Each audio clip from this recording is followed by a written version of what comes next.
I had just grabbed my 6-week ultrasound printout when I saw my husband rushing his mistress into the ER, shouting at the top of his lungs. "Doctor, please help.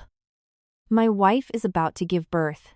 That night, I left my house keys on the entryway console and disappeared along with a secret. The next day, when he returned home, he trembled at the sight of what I had left behind.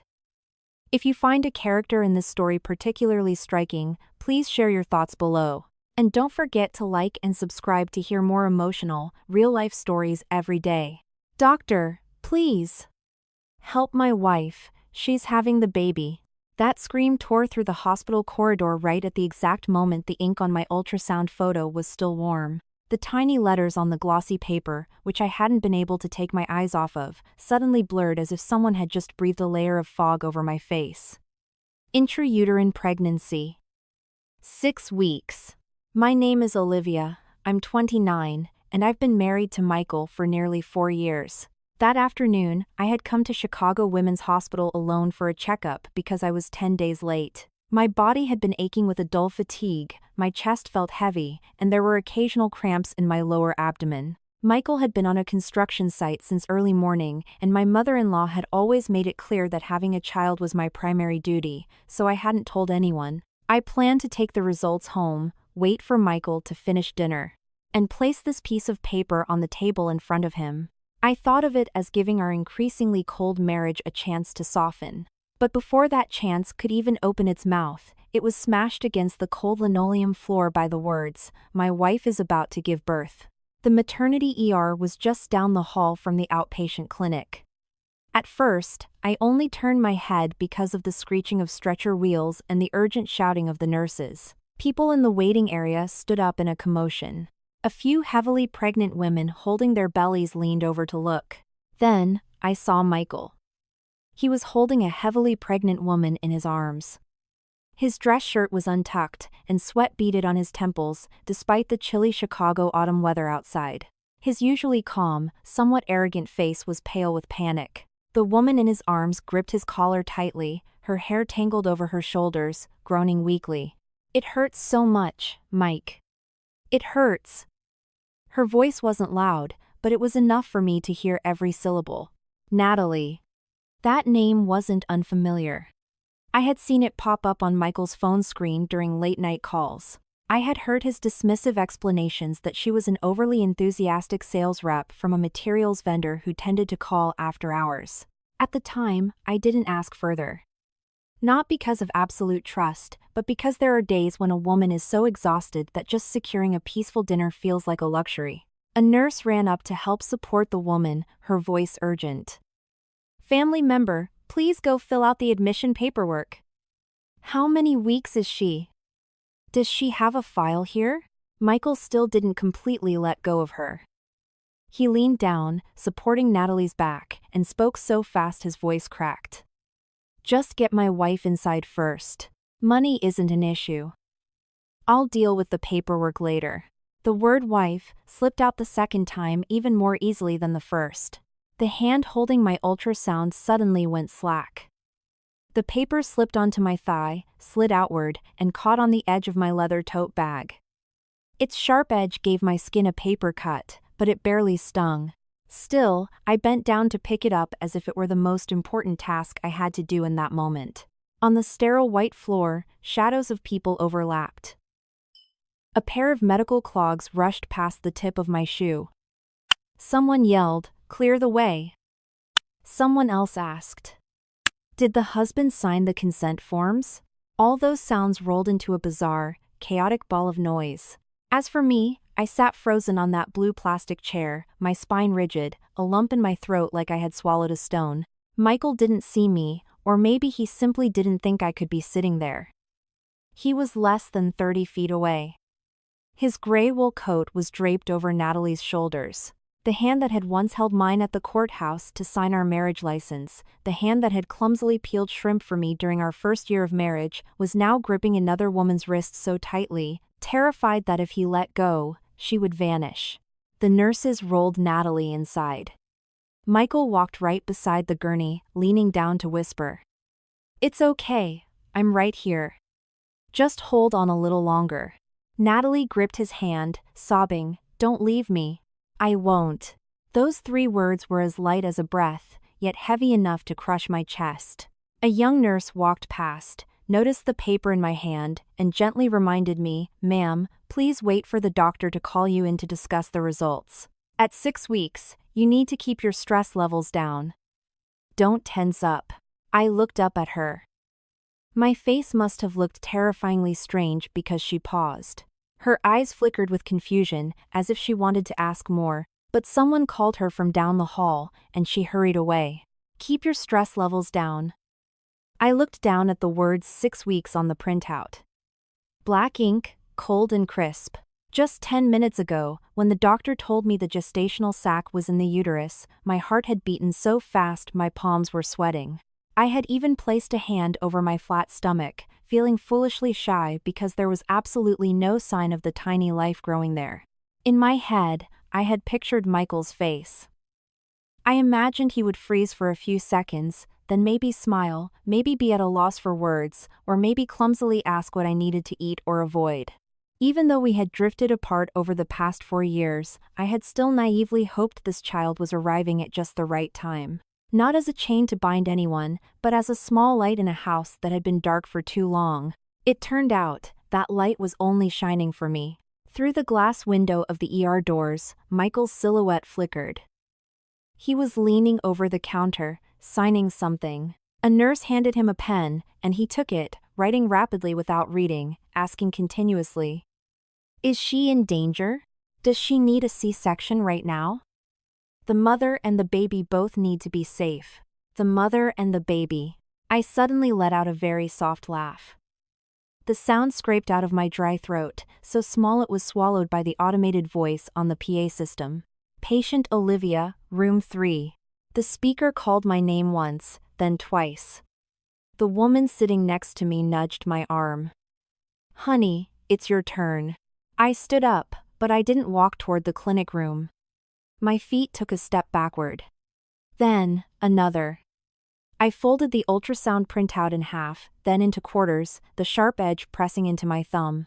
I shoved it deep into the pocket of my trench coat, terrified that if I exposed it, the whole world would know what a joke I had just become. A call popped up on my phone screen. It was Michael. The bright letters vibrating against the dark background pulsed in my palm. Down the hall, he was still standing outside the ER doors, his phone pressed to his ear, staring blankly at the doors Natalie had just been wheeled through.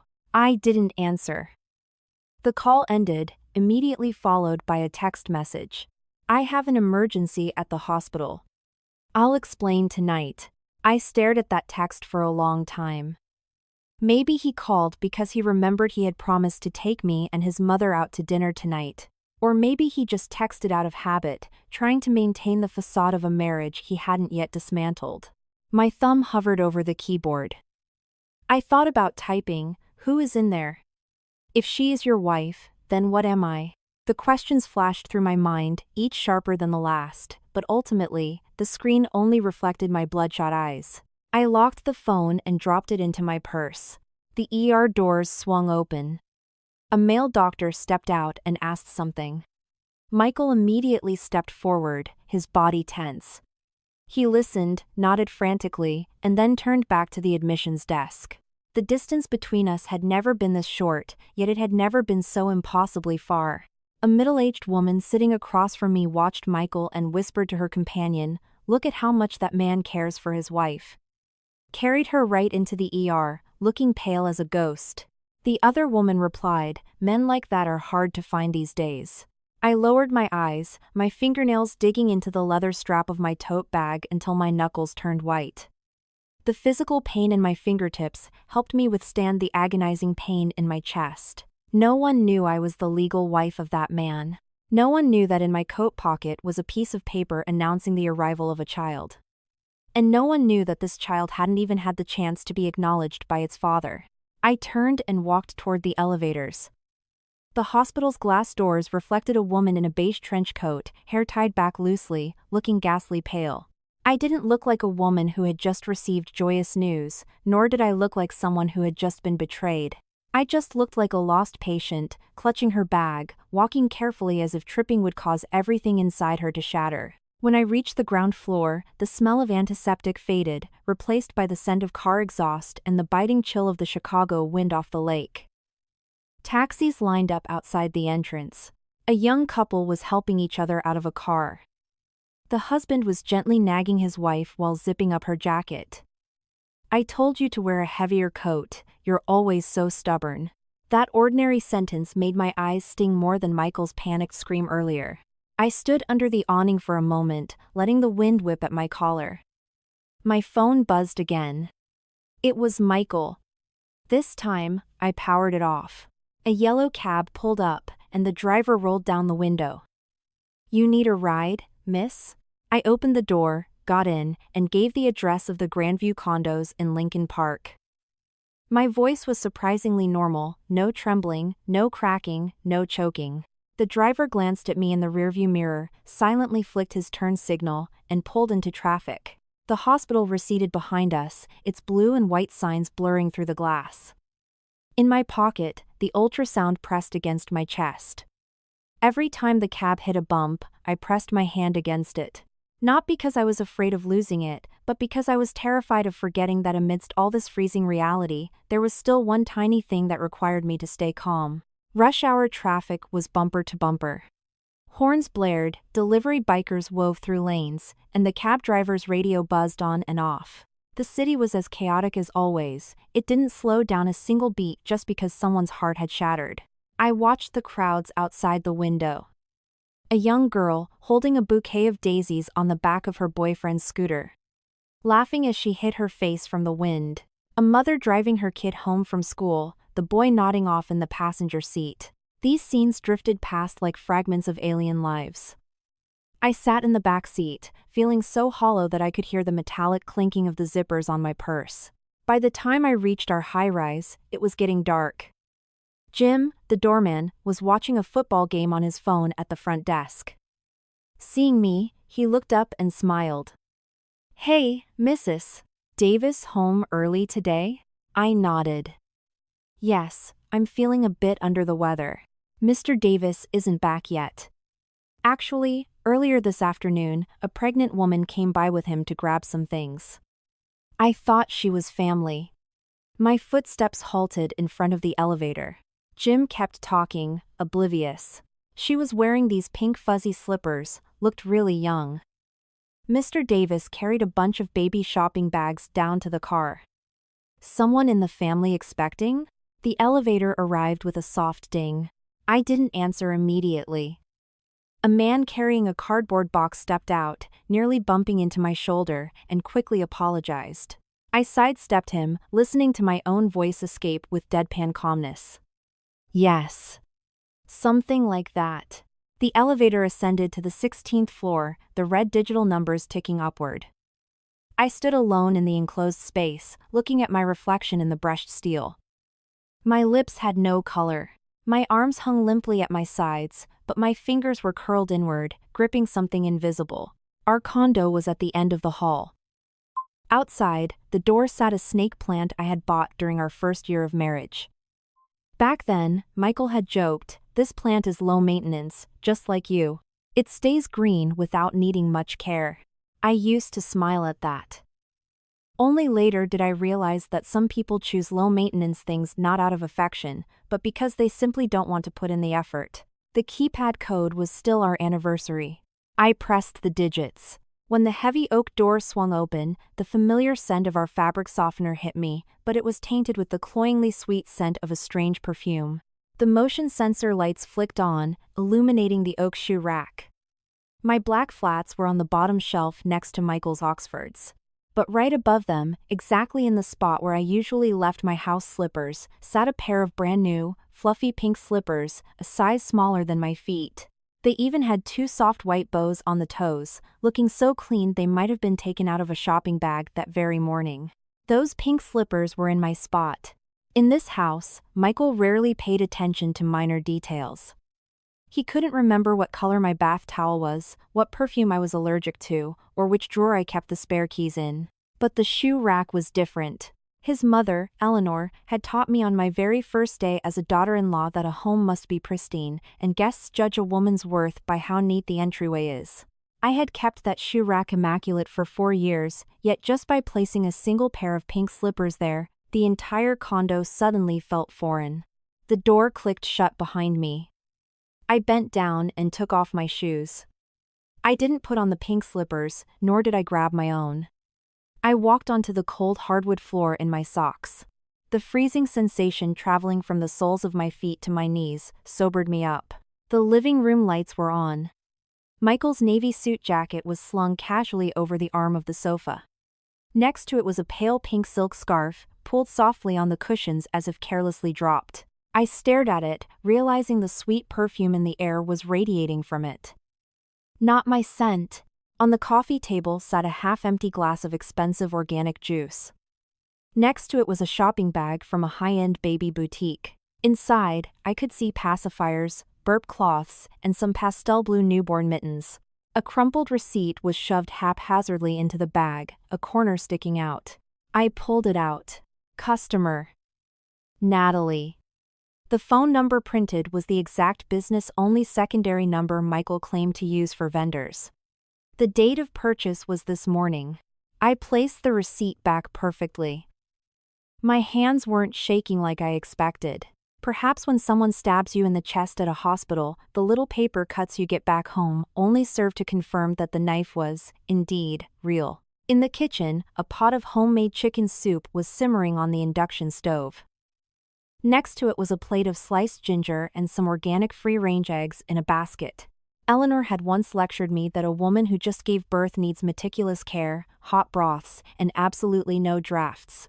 Yet last winter, when I ran a 102-degree fever, she simply said, "It's just a cold. Take some Advil and get up to make dinner." Women shouldn't be so fragile. The lid of the pot was still warm. She must have been here right before Michael rushed her to the ER. I walked past the living room, my steps feather-light. The condo was over 1,200 square feet, 2 bedrooms, a balcony overlooking the city, and an open-concept kitchen. When we got married, Michael said he wanted to buy a place away from the downtown noise. The initial down payment came from my inheritance and a bonus from my family's firm, Sterling Holdings.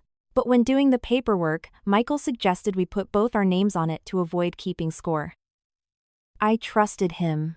I trusted him so much that even years later, as he slowly brought his work, his friends, and his secrets into this house, I thought that as long as I was patient, everything would pass. The master bedroom door was ajar. Inside, the bed sheets had been swapped out for a beige set I disliked. On the vanity sat a pearl hair clip, a style much younger than what I wore. The closet door was open. My clothes were still hanging on the left: blouses, work dresses, a few cardigans, but they had been shoved tightly together, making room for a new, empty space that smelled of cedar and that foreign perfume. On the bottom shelf sat 3 pink plastic storage bins. I crouched down in front of the closet. My knees ached, and a dull cramp hit my lower abdomen, making me instinctively place a hand over my stomach. So small, yet this house already has space for another pregnant woman. The first bin wasn't locked. A light pull would open it, but my fingers rested on the plastic edge and didn't lift. There was no need. Someone had already brought her belongings into my bedroom, placed her slippers on my shoe rack, and cooked soup in my kitchen. Whether those bins held clothes, makeup, or documents changed nothing. I stood up, walked to the corner of the room, and pulled out my suitcase. The gray Samsonite had a thin layer of dust on its wheels. The last time I used it was for a trip to Miami 2 years ago, back when Michael still held my hand on the beach and talked about bringing our future kids to see the ocean. Remembering that promise now didn't sting. It just felt like a story about strangers. The zipper caught on the corner. I tugged it once, failed, bent down, and pulled harder. The metallic screech echoed loudly in the quiet room. No one heard it.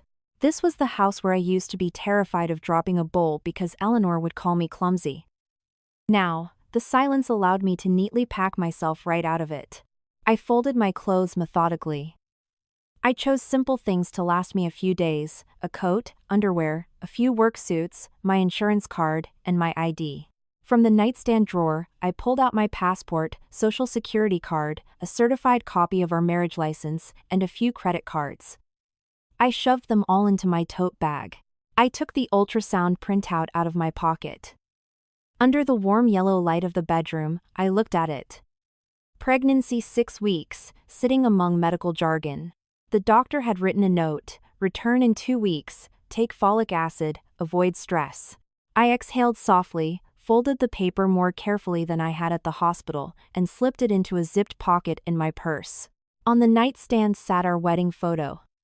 The silver frame was slightly tarnished. In the picture, I wore a white gown, smiling so hard my eyes crinkled. Michael stood beside me, his hand on my waist, looking mature and gentle. Eleanor had praised that photo, saying Michael looked like a successful patriarch, while I looked obedient. I picked up the frame. The glass was cold against my palm. On my wedding day, in the bridal suite, my cousin Chloe had whispered, "Are you sure? Michael seems decent, but his mother is a piece of work." I had laughed and said, "As long as Michael loves me, that's all that matters." Such a young, foolish answer. I placed the frame face down on the nightstand, closing the book on a face I no longer wanted to see. Suddenly, the landline in the living room rang out. The archaic ringing sounded entirely out of place in the silent condo, making my heart jump. We rarely used the landline, only his mother called it when she couldn't reach me on my cell.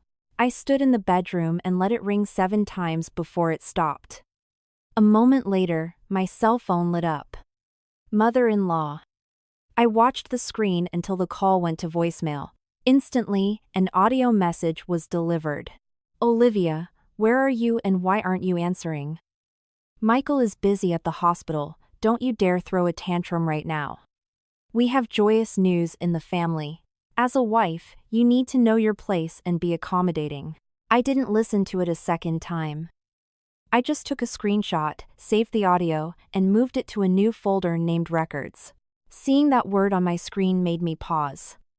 Perhaps from that exact moment, I had stopped thinking of myself as a woman throwing a tantrum.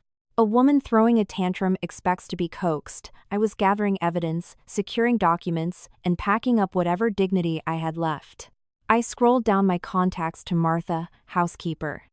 It rang for a while before she picked up. The sound of street traffic bled through the line. "Mrs. Davis? Do you need me to come clean something?" "No, Martha."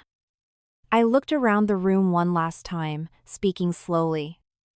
"Starting tomorrow, you don't need to come to the apartment anymore.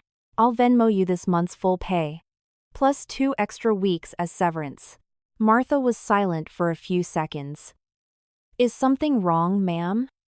"This afternoon, Miss Natalie." She stopped mid-sentence.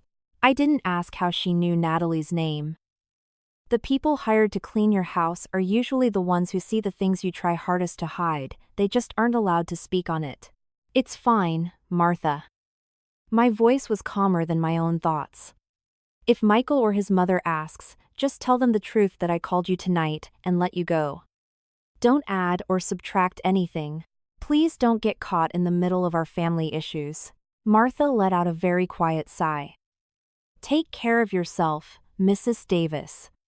You've been looking so pale lately." That unexpected moment of genuine care made a lump rise in my throat. Through years of being a daughter-in-law, outsiders sometimes noticed my exhaustion, while my own family only saw that I was never quite good enough. "Thank you, Martha." Hanging up, I opened my banking app and transferred the money immediately. One small task done, my mind felt a bit less cluttered. In Michael's home office desk, there were a few corporate files mixed in with the condo's mortgage papers. I didn't touch his personal documents. But for anything related to the Apex development projects, I took photos of the covers and their locations, just in case my lawyers later needed to know they existed. As for my personal assets, the condo deed, and the investment portfolios with my name on them, I had secured digital copies long ago. Carter, the compliance officer at Sterling Holdings, had always advised me to keep physical and digital copies separated. Back then, I thought he was just being paranoid. Tonight, that paranoia was my life raft. The wall clock chimed 11 p.m. The second hand ticked rhythmically in the living room. I pulled my suitcase out, the wheels clattering against the hardwood. I detached my apartment key from my keychain and placed it on the console table, right next to the pink slippers. Then, I took a post-it note from the drawer and wrote slowly, word by word, "I didn't take anything that belongs to you. Do not touch what belongs to me." My handwriting didn't shake. I stared at the note. It felt too short to summarize 4 years of marriage, but it was exactly enough for a departure that required no audience. I opened the door. The draft from the hallway blew in, making the edge of the post-it curl slightly. I rolled my suitcase out, locked the door with my key fob, and slid the fob under the door gap before it clicked shut. When the lock engaged with a heavy thud, all that was left inside were a pair of pink slippers, a strange silk scarf, a face-down wedding photo, and the smell of chicken soup turning cold on the stove. The 16th floor hallway was empty. The motion sensor lights flicked on as I walked and faded to black behind me. On the wall, my shadow stretched out alongside my suitcase. Passing the neighbor's door, I heard the muffled sound of a late-night talk show and a loud studio audience laugh. That laughter made the night feel even more like a cruel joke. Down in the lobby, Jim was still in the security booth. Seeing me with a suitcase, he opened the glass door in surprise. "Going on a business trip, Mrs. Davis? Awfully late." I paused. In the past, whenever I left the house, I was terrified of people asking questions, afraid of having to explain. Afraid of making my in-laws lose face. But when a marriage has been smeared in dirt by the people inside it, the one still trying to save face becomes the punchline. "Yes, I'll be away for a few days," I replied. He looked at the suitcase, then at my face. He probably wanted to ask more but just nodded. "Safe travels. It's freezing out there." "Thank you." Out in the courtyard, the wind was howling. The bare branches of the oak trees rustled, and dry leaves skittered past my suitcase wheels. While waiting for my Uber, my phone lit up continuously. Michael called twice, likely from the hospital. His texts pushed through the notifications. "Are you home? I have a crisis to handle, don't listen to any gossip." "Olivia, why aren't you answering?" I read each line. The strangest feeling wasn't pain, it was the realization that this man still thought he had the authority to tell me not to listen to gossip. When my own eyes had already witnessed the truth. A silver sedan pulled up to the curb. The driver rolled down the window and confirmed my name. I popped the trunk and lifted the suitcase in myself. The driver offered to help, but I shook my head. "It's fine, I got it." As I said it, my nose stung. Not because the suitcase was heavy, but because for years, I had forgotten that there were so many things I was perfectly capable of doing myself. The car pulled away. Through the window, the Grandview condos shrank in the distance, its lit windows looking like tiny boxes containing the lives of strangers. Maybe Michael would come home soon. Maybe he would see the keys, the note, the half-empty closet, and start blowing up my phone. Maybe he would be furious before he got scared, because men like Michael are used to thinking everything remains safely in their grasp. The ultrasound in my coat pocket pressed against me. I slipped my hand in and held it. My lower abdomen still cramped slightly, not agonizing pain, just a gentle reminder that tonight, I wasn't alone. Alongside the wreckage of my life, there was an innocent life, quietly placing all its trust in me. As soon as the car merged onto the highway, my screen lit up again. This time it wasn't Michael. Mother-in-law. I stared at the name until the call went to voicemail. In the quiet cabin, the driver had the radio on low, a monotone voice reading the local traffic report. My thumb slid over the power button. The phone went dead. I placed it face down on my lap and looked out the window. It was a freezing night in Chicago, but for the first time in a very long time, I felt like I was finally heading in the right direction. The boutique hotel I booked was tucked away on a quiet street in the Gold Coast, its green awning faded from the snow and sun. The room had a queen bed, an oak dresser, a small writing desk, and a brass lamp that flickered slightly. I set my suitcase by the bed, hung my coat up, and sat on the edge of the mattress. My entire body felt like it had just walked through a hurricane. Only now that I had stopped, did I feel the ache in my knees and the stiff tension in my shoulders. I opened my purse and pulled out the ultrasound. The edges were slightly creased from being shoved in my pocket. I smoothed it out on the desk, pressing my palms against the folds. The sonogram just showed a tiny dot. So small that if the doctor hadn't circled it, I wouldn't have known my baby was there. A life the size of a lentil was forcing me to sit up straight in this strange hotel room, refusing to let me sob out loud. Refusing to let me collapse. I thought I would stay awake all night, but I actually slept. Toward dawn, I woke up with a gnawing hunger, my hand instinctively resting gently on my stomach. "It's okay," I whispered, not knowing if I was talking to the baby or myself. "Mom is right here." The next 3 days passed like a void between two chaotic shores.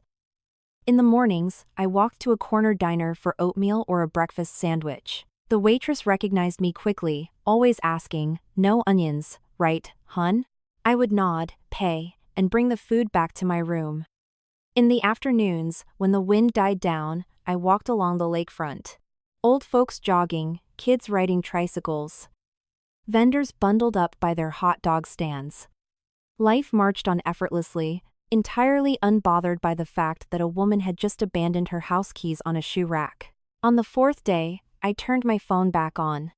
Within 10 seconds, it vibrated violently. Missed calls from Michael, from Eleanor, from unknown numbers, and a flood of texts. I left the phone on the desk, watching it buzz like a starving, desperate animal. Michael's text came first. "Where are you? Stop acting like a child, come home. I told you. I'll explain what happened at the hospital." Then, a longer text sent around 2 a.m. "Olivia, my mother is furious. Don't make a scene out of this. Natalie just gave birth, her health is fragile. We can sit down and talk like adults." I stopped reading it. Natalie just gave birth. Outside the window, a cold autumn rain was lashing against the glass, streaking the streetlights into warped ribbons of yellow. Inside the small room, my ultrasound lay quietly under a notebook, as if it didn't exist. A voice message from Eleanor was next. I pressed play. Her shrill voice echoed the same tone she always used when she wanted to force my head down. "Olivia, have you had enough of this little vacation? This family doesn't have time for your dramatic tantrums. Michael is busy taking care of a postpartum mother, the least you can do is be accommodating. If you can't be useful, then at least don't make a mess." By noon, Chloe called. Seeing my cousin's name on the screen made me hesitate, but I picked up. She was 6 years older than me, blunt, but loved me fiercely. On my wedding day, she was the one who pulled me aside and said, "Be kind, but don't let anyone step on your neck." I had laughed it off. Looking back, I had let them step on that advice for 4 years. "Olivia, where are you?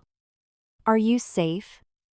The sound of wind and traffic roared in the background. "I'm fine." I walked to the window and pulled the curtain back slightly. "Do you know what happened?" "Only half of it, and I'm already suffocating with rage."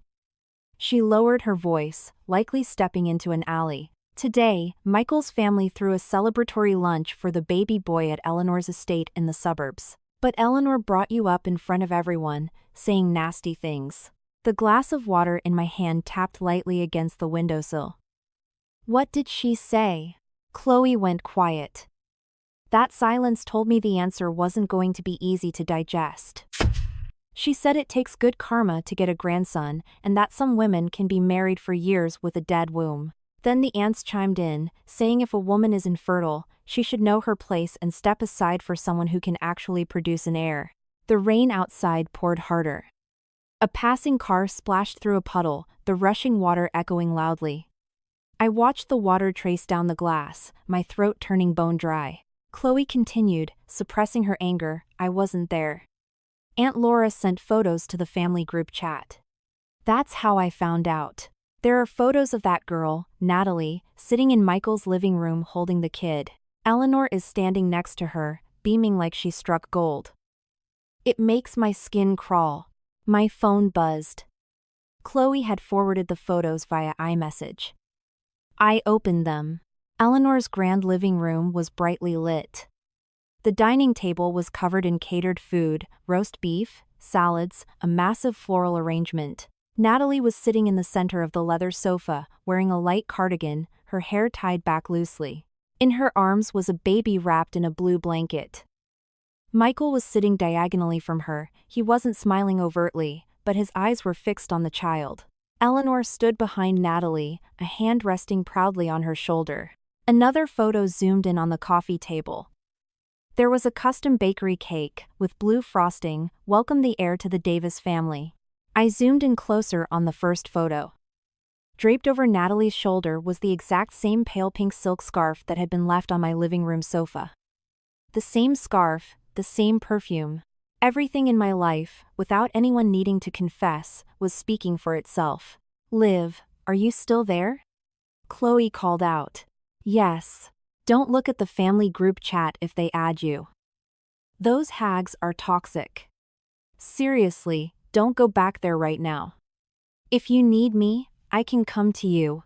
I pulled out a chair, sat down, and placed my glass on the table. I don't want anyone to know where I am right now. Silence on the other end. I knew Chloe was hurt by that, but it had to be said. The fewer people who knew, the more peace I had.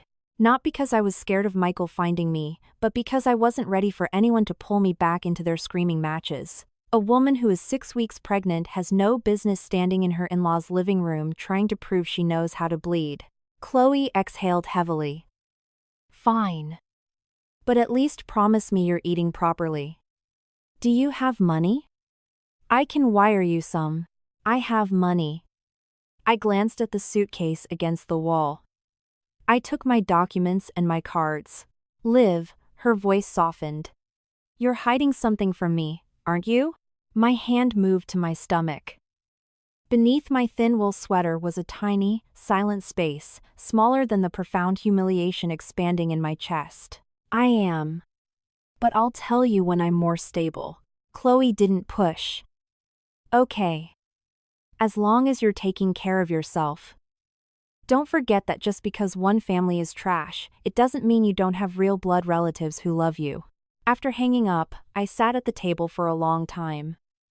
The rain battered the glass, casting gloomy shadows in the room. The mounted TV was playing an old movie on mute. Characters on screen were crying in silence. I watched them and suddenly found it funny. Without the dramatic audio, tragedies just looked distant and slightly ridiculous.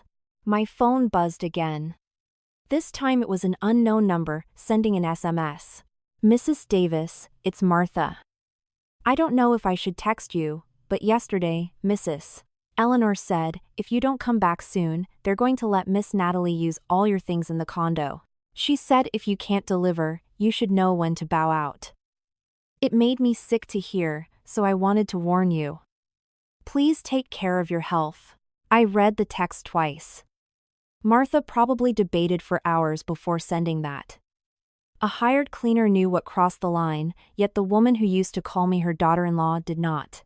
I replied, "Thank you, Martha. Please stay out of this for your own sake. If anyone asks, you don't know anything." I took a screenshot and added it to the records folder. By late afternoon, the rain dialed back to a drizzle. I put on my coat and walked down to the diner to get some soup and a side of fruit. The waitress looked at me and asked softly, "You fighting off a bug, honey? You look a little green."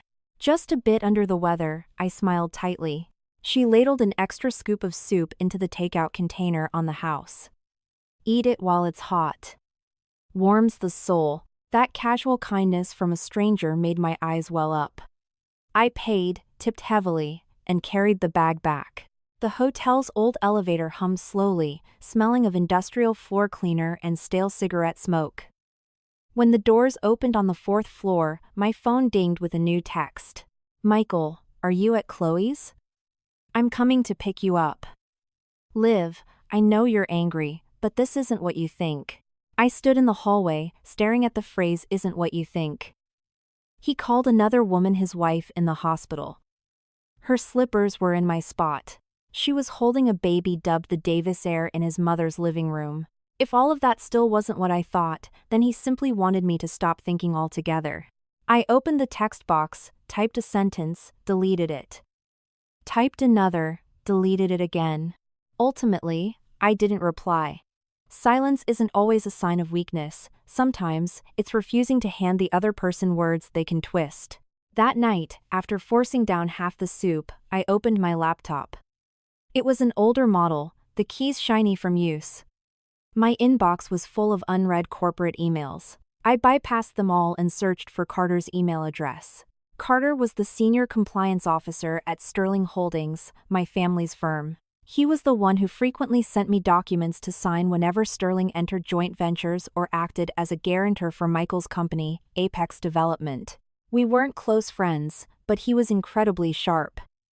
Whenever I asked about a contract, he explained it clearly, unlike Michael, who would just laugh it off and tell me to sign. I typed the subject line, review of guarantor files and joint escrow accounts with Apex Development. My fingers hovered over the keyboard. The rain outside was tapping rhythmically on the glass. Next to the laptop, my ultrasound photo was tucked into my notebook. I glanced at it for a second, then started typing. Carter, I need to initiate a full audit and review of all guarantor agreements and contracts between Sterling Holdings and Apex Development. Specifically, the escrow accounts that require my signature for dual authorization. Please arrange this as soon as possible. I stopped at the end, reread the draft, changed want to need, and hit send. The screen confirmed the email was gone. Another task completed. Out there, the Davis family might be toasting their new grandson. Michael might be assuming I was just hiding in a corner waiting to be found. Eleanor was probably still telling relatives that I was barren, demanding, and unworthy of their name. But here, in a 200-square-foot hotel room, for the first time in years, I was reclaiming the parts of myself I had willingly locked away. The next morning, Carter replied at 7:12 a.m. Received, pick a discreet location, and I will bring the hard copies. I noticed some red flags in these accounts months ago, but since you never requested an audit, I couldn't legally intervene. I read that last sentence over and over. Red flags months ago. It didn't start with the pink slippers. It didn't start in the hospital corridor. There had been cracks in the foundation for a long time. I was just too busy polishing the floors, cooking dinner, and gaslighting myself into believing all marriages hit rough patches. We met at a quiet, independent coffee shop tucked in an alley off Rush Street. It had a second floor that was mostly empty during the day. I arrived 10 minutes early and ordered a plain orange juice, no ice. The barista asked if I wanted to add an espresso shot. I shook my head. Since finding out I was pregnant, every small choice automatically shifted to protect the baby.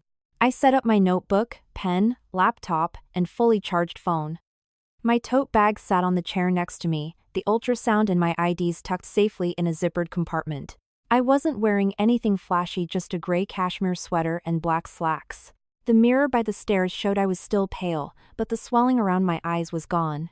Carter arrived right on time. He wore a crisp light blue button-down and carried a thick, brown leather briefcase.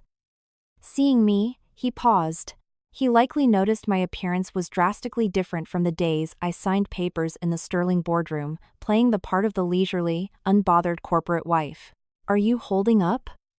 Carter asked as he sat down. I gave a faint smile. "If I was holding up, I wouldn't have called you out here." He paused for a beat.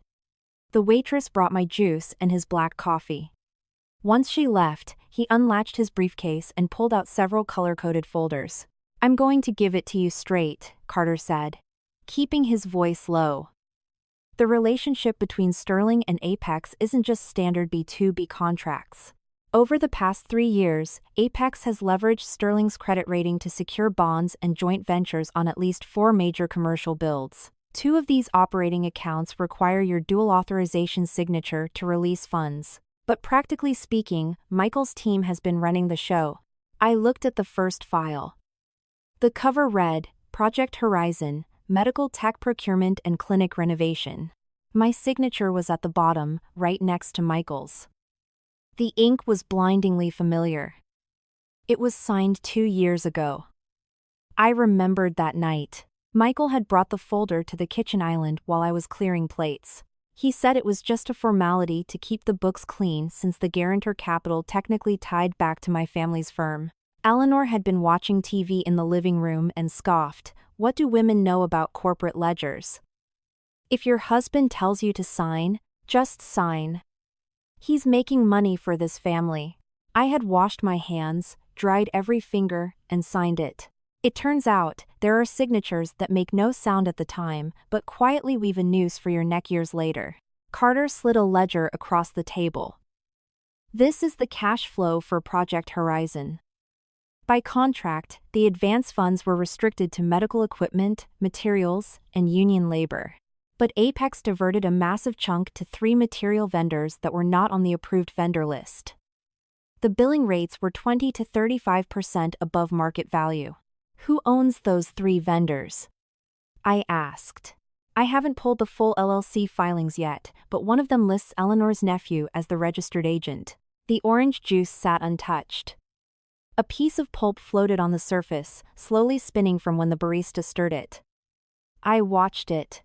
The feeling in my chest was no longer the agonizing sting of romantic betrayal, it was an icy dread. I had been dangerously naive. Did Michael know? I asked. Carter looked at me flatly. As the CEO of Apex, it is impossible for him not to know. The answer was concise. No pity, no sugarcoating. Just the truth. I opened my notebook and wrote it down. Horizon. 3 vendors.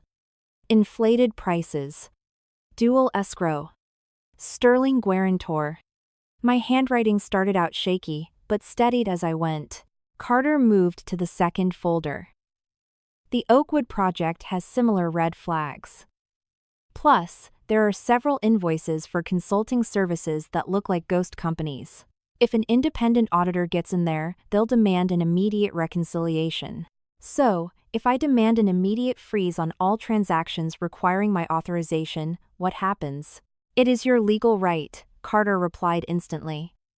As long as you submit a formal written notice citing risk management review, and as long as you aren't embezzling the funds yourself. You notify the bank to halt disbursements on dual consent accounts, and you request a hold on any unexecuted guarantor bonds. The contract explicitly allows this. Legal right, the phrase made me exhale a breath I didn't know I was holding. Last night, when I emailed Carter, a tiny part of me feared I was just being a vengeful, scorned wife. I feared I was overreacting out of pure hurt. But the numbers on these pages didn't know how to feel jealous. They didn't feel pain. They just sat there, coldly proving that Michael didn't just move his mistress into my home. He had weaponized my blind trust to expose my family to financial ruin, without a shred of guilt. I don't want to touch his personal bank accounts, I said quietly. And I don't want to break any laws. What belongs to him, he can keep. But anything tied to me and Sterling Holdings gets frozen immediately. Wall it off. Carter nodded. Understood. I drafted 3 documents just in case. 1 to the bank, 1 to Apex Development's board, and 1 to an independent auditing firm. Read them carefully before you sign. He laid 3 pristine printouts in front of me. Black ink on white paper. No crying, no screaming, no pink slippers. But looking at the words immediate suspension of dual authorized disbursements and demand for financial reconciliation, I realized this was the real door out of my marriage. Leaving the apartment was just the prologue. When a woman wants to escape a place that swallowed her whole, sometimes she has to turn back and pick up every single signature, every account, every piece of paper she ever let them dismiss. Carter let me read in silence. Downstairs, the espresso machine hissed. Outside the window, a FedEx driver parked under a tree, eating a sandwich while scrolling on his phone. The world kept spinning. But on our table lay the documents that would finally teach Michael that I didn't just disappear to throw a tantrum. When I reached the 3rd document, my eyes stopped on my printed name. Olivia Sterling. It had been so long since I saw my maiden name used with such authority. At my in-laws, I was just Liv, Michael's wife, Eleanor's daughter-in-law. The woman who couldn't get pregnant. My full name only appeared when it was time to sign my rights away, quickly flipped to the next page by my husband. I had almost forgotten that behind the soft, accommodating Liv was someone with the power to sign, to question, and to deny. "I'll sign the bank notice first," I said. Carter handed me his pen. "Are you sure?" "I'm sure." The pen met the paper. My signature flowed smoothly, the final stroke sharp and unwavering. I read the second notice. The letter to Apex was strictly professional, demanding expenditure proofs, freezing unverified disbursements, and requiring full cooperation with an audit per Section 4 of the contract. Not a single word about Natalie. Not a single word about Michael calling someone else his wife. But the sheer absence of personal grievance made it lethal. I signed it. Then the third. As I finished, Carter slid a thin manila envelope across the table. "I drafted this one too. Thought you might need it. You don't have to file it today." I opened the flap. Inside was a draft for a petition for dissolution of marriage. My eyes landed on the petitioner line. My name, clear and bold. Michael's name on the line below. 4 years of marriage reduced to cold checkboxes. Joint assets. Joint liabilities. Children of this marriage. When I saw the word children, my hand darted to my stomach so fast I was afraid Carter noticed. He didn't ask, but his eyes lingered for a fraction of a second. Good corporate lawyers know how to stay quiet about the parts of a person's life they aren't ready to disclose. "I'll hold on to this one," I said, folding the petition back into the envelope. "I'm not filing it just yet." Carter nodded. "When you give the word, I'll refer you to the best divorce litigator in the city. But I need to ask you straight. Does Michael know you are pulling these files?" "Not yet. Once these notices hit the wire, he will know immediately. He might try to corner you, pressure you, or claim you're destroying his business over a marital spat." I looked down at my watered-down orange juice. "He will absolutely say that." Michael was a master at turning his own betrayals into my overreactions. "Do you have a secure place to stay?" "Yes." "Does your family know?" "Chloe knows I left the condo, but she doesn't know where I am." Carter was quiet for a moment. "Good. From this minute on, any communication with Michael regarding finances must be in writing or with a witness. If he sends abusive or threatening texts, save them. Do not argue with him over the phone." I let out a hollow laugh. I've gotten a lot of practice doing exactly that over the last few days. The air between us grew heavy. Carter didn't ask what I had endured. Some bruises don't need to be seen, just watching how carefully someone locks their phone or says save them is enough to understand. The meeting lasted 2 hours. Before we left, Carter handed me a copy of the signed documents and a flash drive. "The digital scans are on here. Keep it safe. I'll have the notices couriered through official channels this afternoon. If the bank moves fast, the dual accounts will be frozen by 5 p.m. today, or tomorrow morning at the latest." I took the flash drive. The cold metal casing felt much heavier than it looked. Stepping out of the coffee shop, the sun had broken through the rain clouds. The sidewalks were damp, smelling of wet asphalt, fallen leaves, and roasted coffee. Carter asked if I needed him to hail a cab. I shook my head. "I want to walk for a bit." "Don't stay out too long," he said, his professional tone shifting to something slightly more cautious. "You look exhausted." "I know." As I walked down the street, passing a hot dog stand where the steam smelled of mustard and onions, my phone started buzzing in my pocket. Michael. I watched the screen until it went dark. It rang again. Then a third time. I switched it to silent. A few days ago, his calls would have triggered a chaotic mix of anger and desperate hope. Now, they just felt like someone knocking frantically on a door I had already deadbolted. Back at the hotel, I hid the flash drive in the lining of my suitcase, placed the files in the desk drawer, and opened my notebook to log the day. Ate breakfast. Took prenatal vitamins. Signed bank freeze.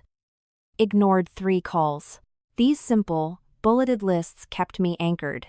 At 3 p.m., Carter texted, "Notices successfully delivered to the bank and Apex." Bank confirms immediate freeze on dual-sign disbursements, pending review. I read it and set the phone down. The hotel room was completely silent. Late afternoon sunlight slipped through the blinds, casting a golden slice across the faux wood floor. From the room next door, I heard a toddler giggling, followed by a mother's soft reprimand. "Put your socks on, the floor is cold." I looked down at my own feet. My white socks were frayed at the heels but clean. Suddenly, I thought of those pink, fuzzy slippers on my shoe rack. I remembered them vividly, but I no longer felt the urge to run back and throw them in the trash. A pair of slippers can only steal your spot if you still believe you belong in that house. I was done claiming that spot. Later that afternoon, somewhere in the Apex Development corporate office, Michael was probably entirely unaware of the incoming storm. I could picture the scene. His VP of operations, Greg, would pick up the phone, his voice tense. Michael would be at his mahogany desk, a half-empty espresso cup beside him, looking at the Horizon Project timeline. He would frown at the word bank and lose his temper at the phrase account frozen. And exactly as I imagined, just before 5 p.m., Carter sent a brief update. Apex received the notice. Greg called to verify. He sounded rattled. Said he's walking into Michael's office now. I put the phone down and cracked the window open. The sounds of downtown Chicago flooded in blaring horns, sirens, the rumble of the L train in the distance. Millions of noises colliding to create a very real world, a world where every mistake eventually requires someone to foot the bill. On the morning of the 6th day since I left, Michael sent a very short text. "What the hell are you doing?" The words popped up while I was finishing a breakfast bagel. The hotel's power had flickered out for 10 minutes, shutting down the heater. The room felt stuffy, smelling of industrial laundry detergent and stale rain trapped in the curtains. I sat at the small table, my glass of milk half empty, the prenatal vitamins sitting next to my notebook. I stared at the text and didn't reply. A few minutes later, he called. The first call rang until voicemail. The second was shorter. The third hung up halfway through. It was as if he suddenly realized that raging on the phone is a waste of energy when the other person refuses to engage. Another text followed. "The bank says you initiated a freeze on the Horizon funds. Do you have any idea the kind of mess you are making?" I flipped the phone face down. The bagel in my hand suddenly felt like cardboard. I chewed slowly, forcing myself to swallow. The doctor had warned me not to skip meals, especially in the first trimester when blood sugar drops easily. Before, if Michael just furrowed his brow, I would abandon my dinner to appease him. Today, the most important task of my morning was finishing my plate. The phone vibrated against the wood table. It was Carter. "Can you talk?" he asked. The sound of rustling papers in the background. "Yes. Apex is pushing back hard. Michael is claiming you are using a marital dispute to blackmail the company." I issued a formal response, reminding them that the audit is based purely on contract stipulations and documented irregularities. Did he ask where I am? He did. I declined to answer. Carter paused. Greg, the VP, called me on my private line. He sounded panicked. "It seems Apex has more than one project exposed right now." I walked over and opened the blinds. Down on the street, an elderly woman in a raincoat was adjusting her fruit stand, her thin hands rearranging apples bruised by the weather. The city from the 4th floor looked perfectly normal, yet behind the glass windows of the skyscrapers, men in suits were likely scrambling to plug a sinking ship. "I don't want collateral damage for innocent employees," I said. Carter was quiet for a second. "Innocent people are protected by clear paper trails. Only the guilty are afraid of auditors." That sentence stuck in my head for the rest of the day. That afternoon, Martha the housekeeper sent me a text. Every word was carefully chosen. "Mrs. Davis, Mr. Michael came home today. He asked if I knew where you went. I told him exactly what you said, that you let me go, and I don't know where you are." He looked terrified. I stared at the word terrified. I typed back, "Did he give you a hard time?" "No. He just asked a lot of questions. When he saw the empty house, he went completely pale." I saw him go into the master bedroom. When he saw the closet half empty, the wedding photo face down, and your keys on the shoe rack, he just stood there for a long, long time. I was in the hall, and I saw his hands shaking when he read the sticky note you left. I pulled my headphones out and set them down. My note was just 2 sentences. No whining, no blaming, no begging for answers. Maybe that was why he was shaking. People usually prepare defenses for crying, screaming, and desperate pleading. But faced with a surgical, silent exit, they have no idea who to argue with. Martha sent one more text. He asked me if you were crying. I told him I didn't know, but that when you called me, your voice sounded completely normal. A faint, ghost of a smile touched my lips. So now he wanted to know if I was crying. That night, my inbox was flooded with texts from Michael. Come home. We can talk face to face. Don't drag the company into our personal issues. Liv, I never said I was going to leave you. That last line made my eyes linger. I never said I was going to leave you. He was right. He never said it. He just let another woman put her slippers in my house, carried her into an ER shouting my wife, and sat next to her while his mother celebrated the air. There are men who will never utter the word divorce because they want the luxury of keeping the old chair while sitting in the new one. At 10 p.m., Chloe FaceTimed me. I declined the video and switched it to a voice call. She didn't ask why, just dove right in. It is an absolute circus at Michael's family's place right now. Aunt Laura just updated the group chat. Eleanor deleted all the baby shower photos. Why? I asked, pulling the blanket over my knees. The hotel AC was blowing cold. Because someone from Michael's company apparently saw them, screenshotted them, and started gossiping. Plus, rumors are flying that Apex is getting squeezed by the bank. Eleanor is changing her tune now, telling everyone you just lost your temper and overreacted. Don't argue with them, Chloe. I know, but I'm pissed. I used to be pissed too, I said softly. Now I just don't want to waste the energy. Silence on the line. Then, Chloe sighed. You've changed. How? I looked at my hands. My fingers were still thin, my nails clipped short. The small scratch on my knuckle from struggling with the suitcase zipper was almost healed. I didn't feel different, just like an old layer of skin was peeling off. It might be raw underneath, but at least it was mine. The next day, Carter asked me to meet at a partner law firm's office in the Loop to sign supplementary affidavits. I took an Uber, getting dropped off a block away and walking the rest. The building wasn't flashy, tucked behind a row of oak trees. The lobby smelled of printer toner and lemon pledge. Carter showed me the bank's response. The disbursements for Project Horizon and parts of Oakwood were officially locked. Pending a forensic review of the dual signatures. Apex had 7 business days to produce the receipts. Michael called me 4 times this morning, Carter said, sliding a call log across the table. I didn't answer. I only communicate via the official corporate email. He sent one claiming the freeze is destroying their timeline, and they'll be hit with breach of contract penalties.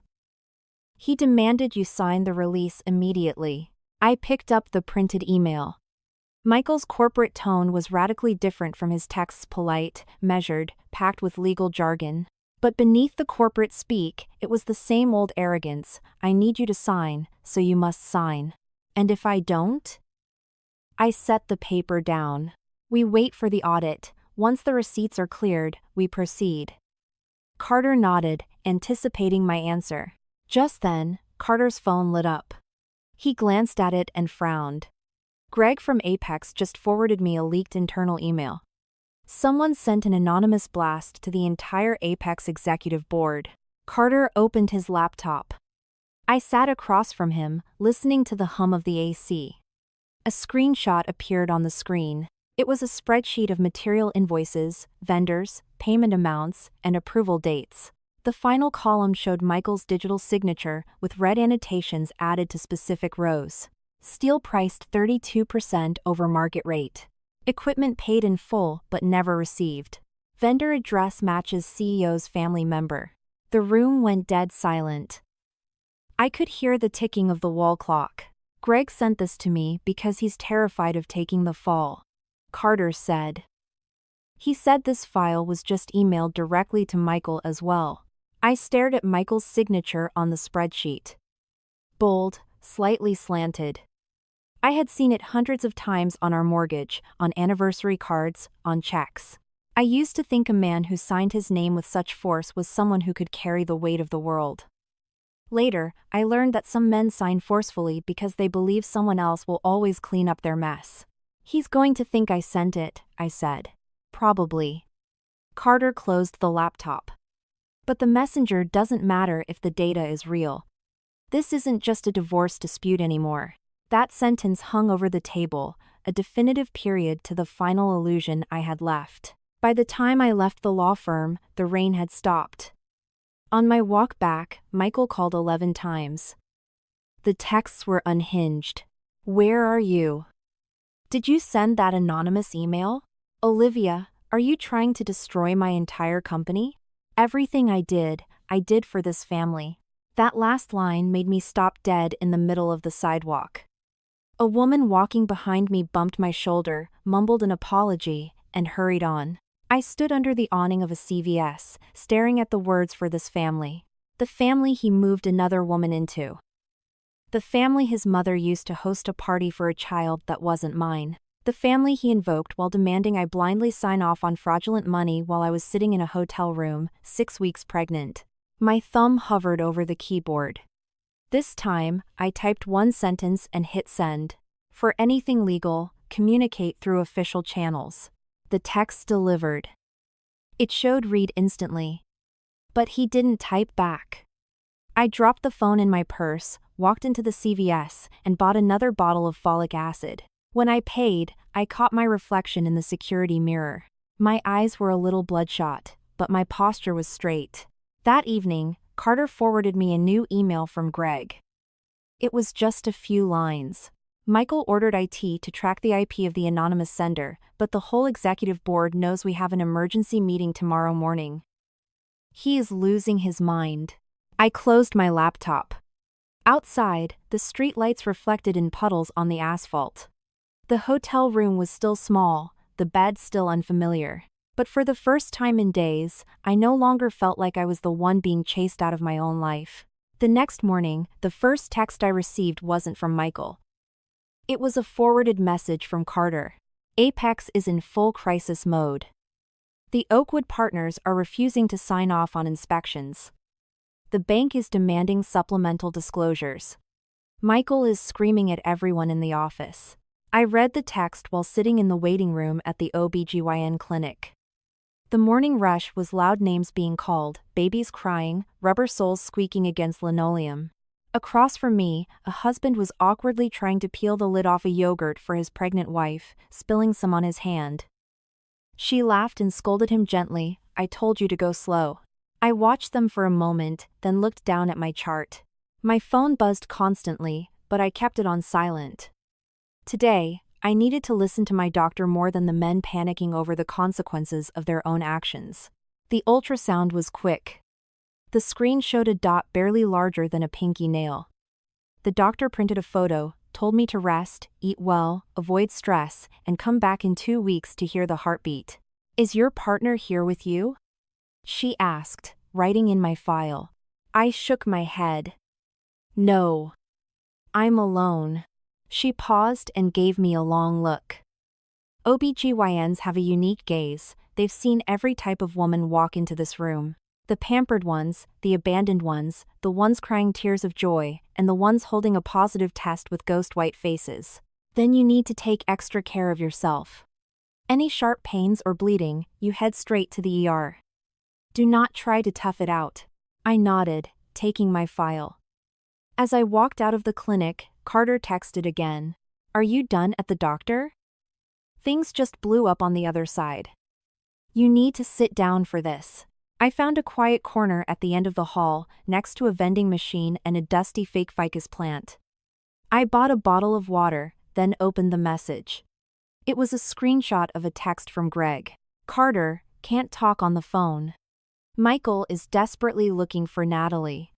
She bragged before that her uncle was an executive at a materials supply chain and could float Apex some short-term capital. But when Michael just called her, they got into a massive screaming match. It looks bad. I wasn't surprised. From the moment Natalie confidently left her slippers in my condo, I knew she wasn't just in it for love. A pregnant woman who feels genuinely secure in a relationship doesn't need to sneak her shoes onto the legal wife's shoe rack. She wanted status, security, and the wealth that came with the Davis name. At noon, I bought a turkey sandwich from the hospital cafeteria and took it back to the hotel. The bread was dry and the turkey was salty, but I ate almost all of it. While I was washing my hands, the phone lit up. Michael had stopped calling. Perhaps he finally realized I was no longer an easy life raft he could grab onto.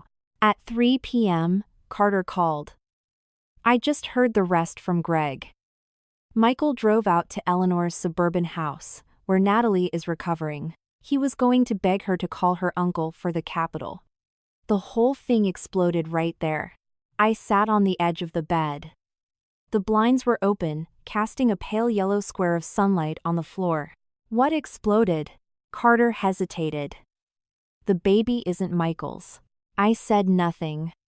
Out in the hallway, a housekeeper pushed a laundry cart, the wheels rumbling. The sound was just like the night I dragged my suitcase out of the condo, except this time, I wasn't standing in the freezing wind. I was sitting in my room, my hand on my stomach, listening to a sentence heavy enough to crush the Davis family estate in broad daylight. A DNA test? I asked. Yeah. Natalie had it ready. Or at least, she had a document proving paternity belonged to someone else. Greg wasn't in the room, but he heard Michael screaming over the phone. Michael completely lost it. A brief silence settled between us. I remembered the photo of the welcome the air cake. I remembered Eleanor's beaming face with her hand on Natalie's shoulder. I remembered the words, if a woman is infertile, she should step aside, raining down on me like toxic mud. Karma isn't always this fast, but sometimes, the truth doesn't need a push to roll down the hill. Liv? Carter asked quietly. Are you okay? I'm fine. I stared at the sunlight on the floor, feeling a strange, dark urge to laugh. Not a triumphant laugh, but a bitter, hollow one. The Davis family had used a child with zero Davis blood to humiliate me.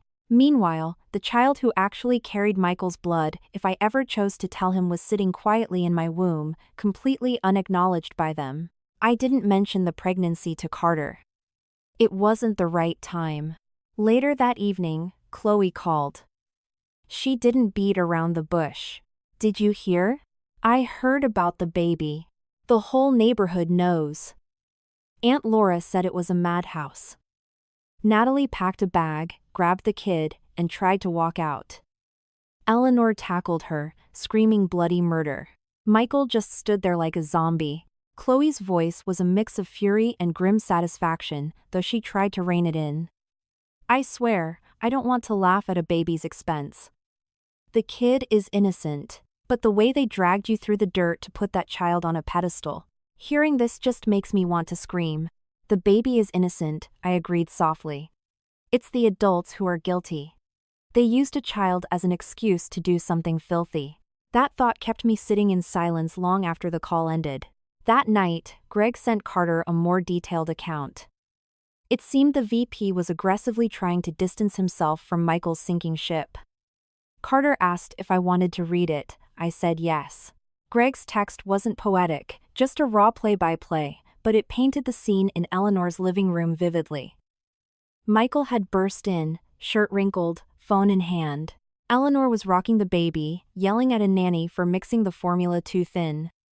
Natalie was on the sofa, hair in a high ponytail, nails freshly painted, not looking like an exhausted postpartum mother at all. Michael demanded Natalie call her uncle for the bridge loan.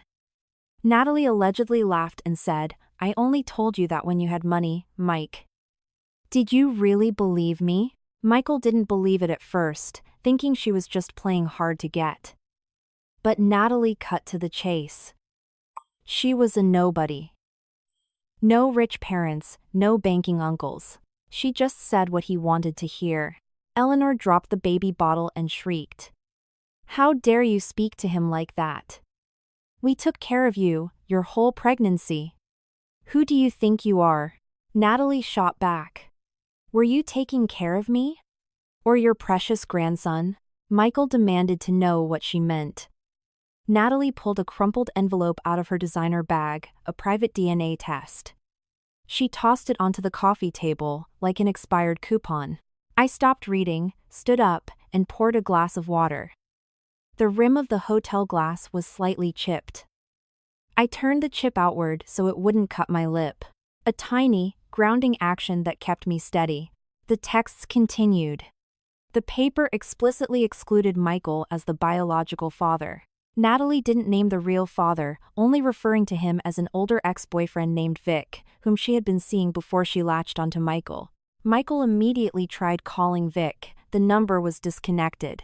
The baby was screaming in the living room, ignored by everyone. Eleanor snatched the paper, couldn't understand the scientific jargon, but understood the word, excluded. She asked if it was a fake. Natalie laughed. Why would I fake it? If Mike still had money, I wouldn't have said a word.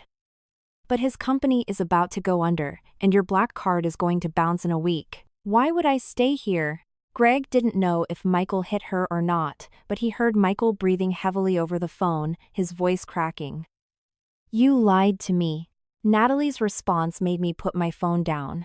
You lied to yourself, Mike. Your wife took one look at me and knew I was trash. It was only you and your mother who thought I turned into gold just because I could push out a boy. The hotel room was so quiet I could hear my own breathing. I wasn't thrilled to be complimented by someone like Natalie. It just laid the reality completely bare. Even a con artist could see that my tolerance was being entirely taken for granted by the Davis family. Yet I was the only one waking up every day, trying to find a reason to stay. The final text from Greg said Eleanor lunged for the baby, then backed off, realizing she had no legal right to the child. Natalie walked out, telling Michael to fix his company and not come after her for child support, because she was broke too. After the door slammed, Eleanor collapsed onto the sofa. The pastel blue baby clothes were scattered everywhere, a bottle leaking onto the Persian rug. Then, Eleanor fainted. Michael had to call 911. I read to the end. Carter sent an addendum. Michael is at the ER with Eleanor. But tomorrow morning is the emergency board meeting with the bank and the project partners. Sterling Holdings has been formally invited to send a representative. Sterling Holdings. Those two words made me look at the stack of folders on my desk. The draft of the divorce petition was still in the manila envelope, next to the audit notices, the freeze confirmations, and the USB drive. Everything was neat, cold, and absolutely necessary. My phone suddenly lit up. Michael. I let it vibrate on the wood table, the buzzing echoing in the small room. He was probably standing in the hospital corridor. Maybe his mother had just woken up, or maybe she was still out. Maybe he was clutching the DNA results. Maybe he had just lost the son he thought he had, lost the mistress he called his wife, and was finally remembering his actual wife. The call ended. A text appeared. Olivia. I need to see you. I read it, then locked the screen. Need. Not I miss you, not I'm sorry, not. Are you okay? Michael always needed me when his other options ran out. I didn't sleep right away. I made a cup of decaf tea and sat by the window, looking down at the empty street. The wind after the rain carried the smell of wet concrete and exhaust from a late-night delivery truck. Inside me, the baby was too small to feel. But keeping my hand pressed there made me feel invincible. Around 11 p.m., Carter sent one last text. Tomorrow morning, Sterling is sending a proxy to the emergency meeting. I need to confirm. Do you want me to assign another executive to go in your place? I stared at that question for a long time. If I were the Olivia from a few months ago, I would have avoided it. Avoided Michael, avoided his mother, avoided the pitying stares, avoided hearing my full name called out in a hostile boardroom. But avoiding things just teaches people that you can be erased. I typed slowly. No. I will be there. A moment later, Carter replied. Understood. I will pick you up in the morning. I put the phone down and turned off the lamp. The room plunged into darkness, save for a thin slice of neon light from the street sign bleeding through the blinds. Somewhere across the city, Michael was probably sitting by a hospital bed, reading a text from Greg. Mike. Sterling Holdings is sending a representative tomorrow morning. I woke up to Chloe's ringtone. The room was still dark, the AC making it chilly. I grabbed the phone, rubbing my sleep-deprived eyes. Chloe's name on the screen woke me up fully.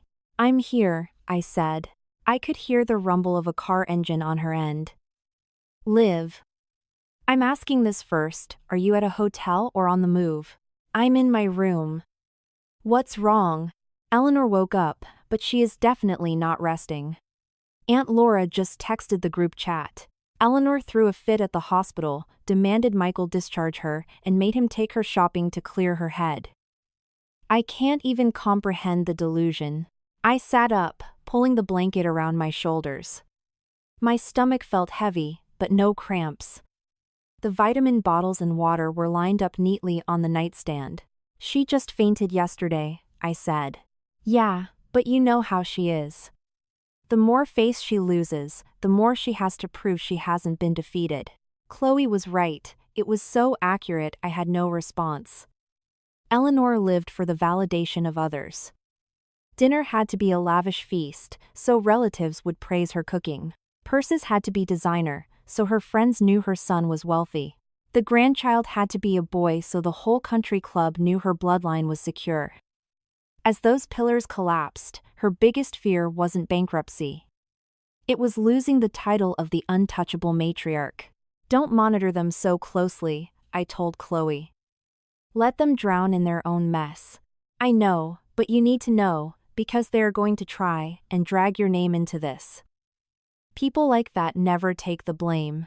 I got up, drank a glass of water, and went downstairs for breakfast. The corner diner was packed. A DoorDash driver was aggressively refreshing his app. The waitress handed me my oatmeal, glancing at a customer's phone, muttering, "Man, stuff goes viral so fast these days." It just happened and someone already posted a TikTok. I didn't ask. I paid and walked back. By noon, my phone was blowing up. Not Michael, not Eleanor. It was Chloe, sending a link to a video with the text, "Watch this if you're in a good headspace. If not, ignore it." I set my oatmeal down. The steam fogged up the edge of my screen. I clicked the video. It was filmed inside a high-end designer boutique, likely the Hermes or Chanel store on Michigan Avenue. The angle was slightly skewed, filmed by someone hiding behind a display rack. Bright halogen lights gleamed off glass shelves. Eleanor was standing in the center of the store, wearing a purple velvet coat and a silk scarf, her face puffy but heavily made up. Next to her was Michael, his shirt wrinkled, dark circles under his eyes. He had a phone in one hand and was trying to gently pull his mother back with the other. The sales associate's voice was polite but firm. "Ma'am, I apologize, but the card is declining. Do you have another form of payment, or would you like to arrange a wire transfer?" Eleanor snatched the black Amex card out of the associate's hand. "Your machine is broken." "Why would my card decline?"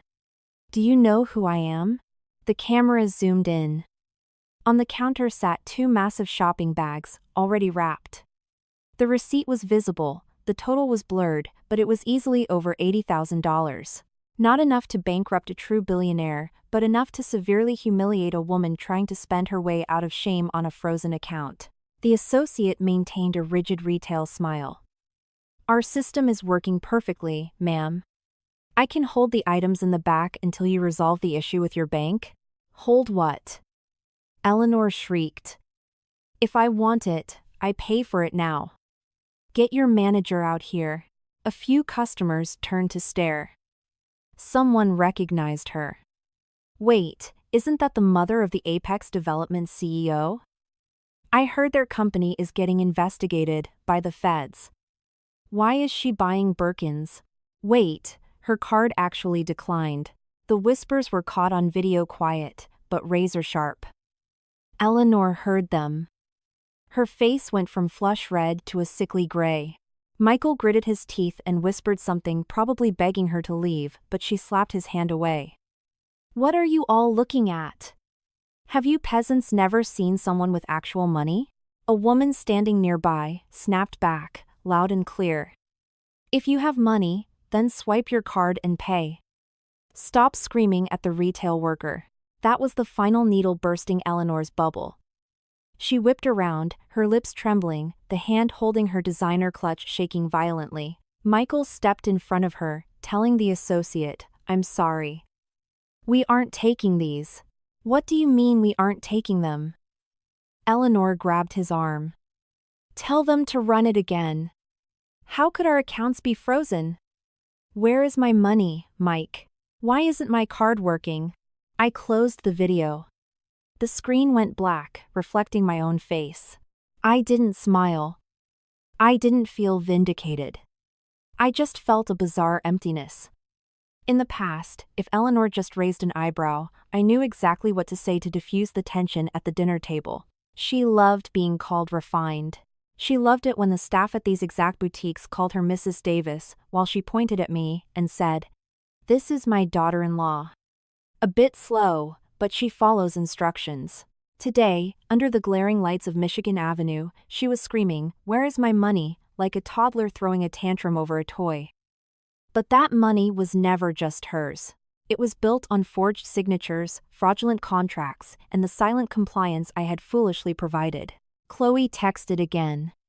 She collapsed right after that. Didn't fully pass out, but Michael had to carry her to the Escalade. The video is already circulating in the Grandview Condos Facebook group. I opened my old building's Facebook group, Grandview T16, Friendly Neighbors. I hadn't left the group yet. Normally, it was just posts about the water being shut off or lost packages. Today, the feed was on fire. Someone shared the video. A neighbor commented, "Isn't that the guy in 1608? Another replied, "Yeah, his wife moved out a few days ago." Guess the writing was on the wall. Another chimed in, "I heard the feds are auditing his firm and the bank froze their assets." I closed the app. The life that I used to be so terrified of people gossiping about was now public entertainment, even though I was no longer part of it. The difference was, this time, I wasn't the one standing in the living room, bowing my head in shame. That afternoon, Carter sent me the bank's official update.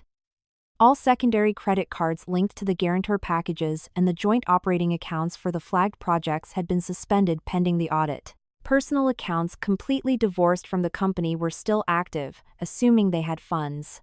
But Eleanor's entire lifestyle had been bankrolled by corporate accounts and supplementary black cards issued by Michael. I logged the details in my notebook. No emotional commentary needed. When a castle is built on dirty money, the sound it makes when it collapses is always deafening. Around 5 p.m., Michael called. His name flashed on the screen for the first time that day. I let it ring out. A text followed. "Are you happy now?" I stared at those 4 words, my fingers resting on the edge of the desk. Happy? Did he really think this was what I wanted? I wanted a husband to hold my hand at an ultrasound. I wanted a home without another woman's slippers. I wanted a mother-in-law who didn't use my fertility as a weapon. I wanted my signature to mean something other than a legal liability.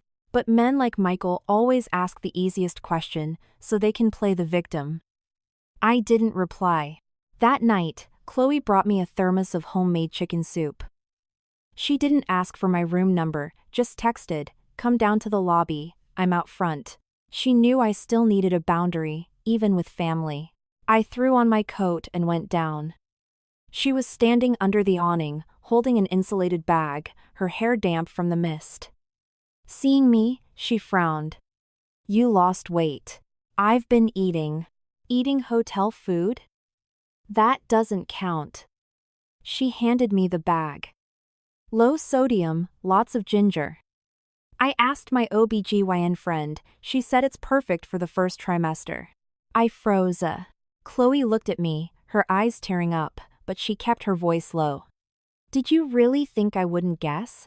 I didn't push you because I knew you weren't ready to say it out loud, but from now on, you are not doing this alone. My hands gripped the handles of the bag. For a few seconds, the emotional dam I had built to survive the last week completely crumbled. Not out of weakness, but because someone finally saw my pain without making me put it on display. Don't tell anyone, I whispered. I know. Chloe reached out and adjusted my collar. The baby is your business first. Whoever earns the right to know will find out later. That night, I ate the entire bowl of soup. It was warm, with a sharp kick of ginger. I slept better than I had in days. The next morning, Carter forwarded the official email from Sterling Holdings. Attached was the formal invitation to the Risk Management Summit with Apex Development, the bank, and the partnered investors. I opened the PDF. At the bottom, the authorized signatory read, Olivia Sterling, Authorized Representative and Compliance Monitor, Sterling Holdings. I stared at my name for a long time. It didn't look like the Liv Eleanor yelled for when she needed a drink refilled. It didn't look like the babe Michael used when he shoved a pen in my hand. Olivia Sterling was a reminder that I had an identity before I became someone's wife, and I still had one after leaving him. The meeting invite went out at 9:17 a.m. Between 9:17 and 9:32, Michael called me. Those 15 minutes were enough time for him to read the email, see my title, call Greg in a panic, and search his memory for when exactly the wife he thought belonged in the kitchen was granted executive oversight over his financial lifeline. My phone vibrated on the desk next to the blue legal folders Carter had prepared. I watched Michael's name flash. I didn't answer. The text came immediately. Olivia Sterling. What is this? I read it and almost laughed. Not because it was a stupid question, but because after 4 years of marriage, my husband was asking, what is this? Upon seeing my full legal name on a document. A minute later, another text. What are you doing at Sterling? On what authority are you attending this board meeting? Answer me. I swiped the notification away and put the phone in the drawer. The hotel was quiet. The hum of a vacuum cleaner in the hallway, the rattle of a housekeeping cart, someone calling out for the elevator. Those mundane sounds kept me anchored in reality, preventing me from getting sucked into Michael's spiral. On the desk, the blue folders were neatly stacked. Carter was meticulous. Stack 1, my authorization papers from Sterling Holdings. Stack 2, the guarantor contracts, the dual signature escrow accounts, and the bank freeze notices. Stack 3. Personal evidence. Screenshots of the baby shower, Eleanor's voicemails transcribed, the receipt for Natalie's baby gear, and the draft of the divorce petition. I didn't want to mix business with a messy divorce. But when Michael used the facade of our marriage to trick me into corporate fraud, and when his mother used my marital status to demand my silence, the lines were already blurred. Today, I was just redrawing them in permanent marker. Carter arrived at 10 a.m. He didn't come up to the room, he waited in the lobby cafe. I brought the folders down. He stood up when he saw me, his eyes doing a quick sweep of my face before landing on the documents. Did you sleep? A little. Did you eat? I can order something. I ate. Chloe brought soup last night, and I had a bagel. Carter nodded. On the table was a hot ginger tea. He pushed it toward me. I ordered this. Wasn't sure if you could stomach coffee. I can't. Thank you. The warmth of the cup seeped into my palms. A brief silence settled between us. Carter opened his laptop to review the attendee list. The bank reps, the partners from the Horizon and Oakwood projects, Greg representing Apex operations, Michael as CEO, and Eleanor, since she retained minority familial shares. On Sterling's side, me, Carter, and an independent forensic auditor. I sent the agenda over, Carter said. Strictly focused on fund disbursement and reconciliation. We only bring up the marital dispute if Michael or Eleanor try to use your relationship to invalidate your authority. I nodded. I don't want to turn a corporate boardroom into an episode of Jerry Springer. I know. But you need to be prepared if they try it. Since the day I married Michael, I've spent more time bracing for his mother's insults than I have prepping for any corporate meeting, I said, realizing how bitter my voice sounded. Today won't be anything new. Carter looked at me, dead serious. It will be different.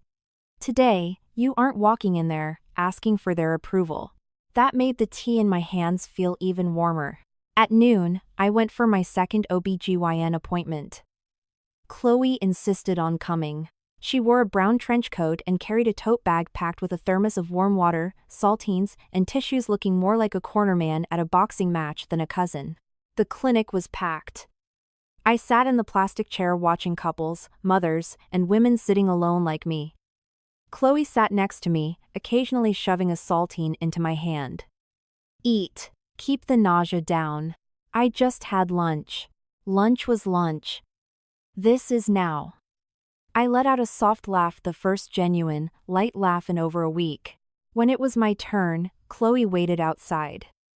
The ultrasound room was dim and cool. The doctor applied the gel and ran the wand. On the monitor, the hazy gray static shifted. I lay perfectly still, gripping the edge of my shirt, my breathing shallow. Thump, thump, thump, thump. The heartbeat. It was so fast and tiny, like the galloping of a horse miles away. Heart rate is strong, the doctor smiled. Growing right on schedule. But Mom feels a little tense, doesn't she? I bit my lip. I've had a lot going on this week. Try to breathe. The first trimester is sensitive. Whatever the adults are dealing with, try not to let your body carry all the weight. The printed sonogram was handed to me. I took it and put it in a separate, zippered pouch in my purse, far away from the corporate documents. This baby wasn't a prop to be slammed on a boardroom table. It was the reason I was refusing to break. Walking out, Chloe stood up immediately. Well? Good. She let out a massive sigh, her eyes watering so fast she had to look at the ceiling. Thank God. From now on, you put yourself first. As for that family, let them burn to the ground. In the hallway, a toddler waddled past holding a balloon. The mother jogged behind, calling. Slow down, buddy. The balloon bumped into my shoulder. The kid stopped and mumbled a shy sorry. I leaned down and smiled. It's okay, sweetheart. It was a fleeting moment, but it softened the rigid armor I had been wearing. Over the last week, I had turned into steel, moving out, gathering evidence, signing legal threats. But beneath all that, there was a part of me that just wanted to sit in a warm room and hear someone say that everything was going to be all right. That night, a text from Michael came through. I'm parked outside your hotel. Can we talk? Just you and me. My heart skipped a beat. I stood up, walked to the window, and cracked the blinds. Down on the street, Michael's black Lexus was idling under a streetlight. He was leaning against the door, wearing a dark coat, holding his phone in one hand and an unlit cigarette in the other. From 4 stories up, he looked remarkably small compared to the looming presence he had in our condo. Another text. I know I screwed up. But you can't let outsiders destroy our marriage and our company. I stared at the screen, then down at the man on the street. Outsiders. Carter was an outsider managing the legal mess Michael made. The bank was an outsider stopping his fraud. The auditors were outsiders, demanding receipts. And Natalie, the woman he carried into a hospital and called his wife, was supposed to be an insider? I didn't go down. I let the phone ring 3 times before he texted a massive paragraph. Liv, I didn't know you had actual authority at Sterling. You never told me. If you had told me, everything would have been different. That sentence paralyzed me. If I had told him, everything would have been different. Meaning, if he knew my corporate value outweighed my value as a domestic wife, he would have thought twice before cheating. If he knew my signature could freeze his accounts, he wouldn't have let his mistress put her slippers in my hallway. If he knew I couldn't be easily discarded, he would have treated me with respect. Was that respect for me? Or for the leverage I held? I opened the text box, typed 1 sentence, and hit send. See you in the boardroom tomorrow. Down on the street, I watched Michael look at his phone. I couldn't see his face, but I saw his shoulders slump. He looked up at the hotel windows, but my blinds were already shut. The night before the meeting, I didn't stay up reviewing the files. Carter had built an ironclad case. The numbers spoke for themselves. Whatever didn't belong in the boardroom, no matter how much it hurt, would stay locked behind closed doors. I placed the blue folders in my leather briefcase. I laid out a crisp white blouse and tailored black trousers.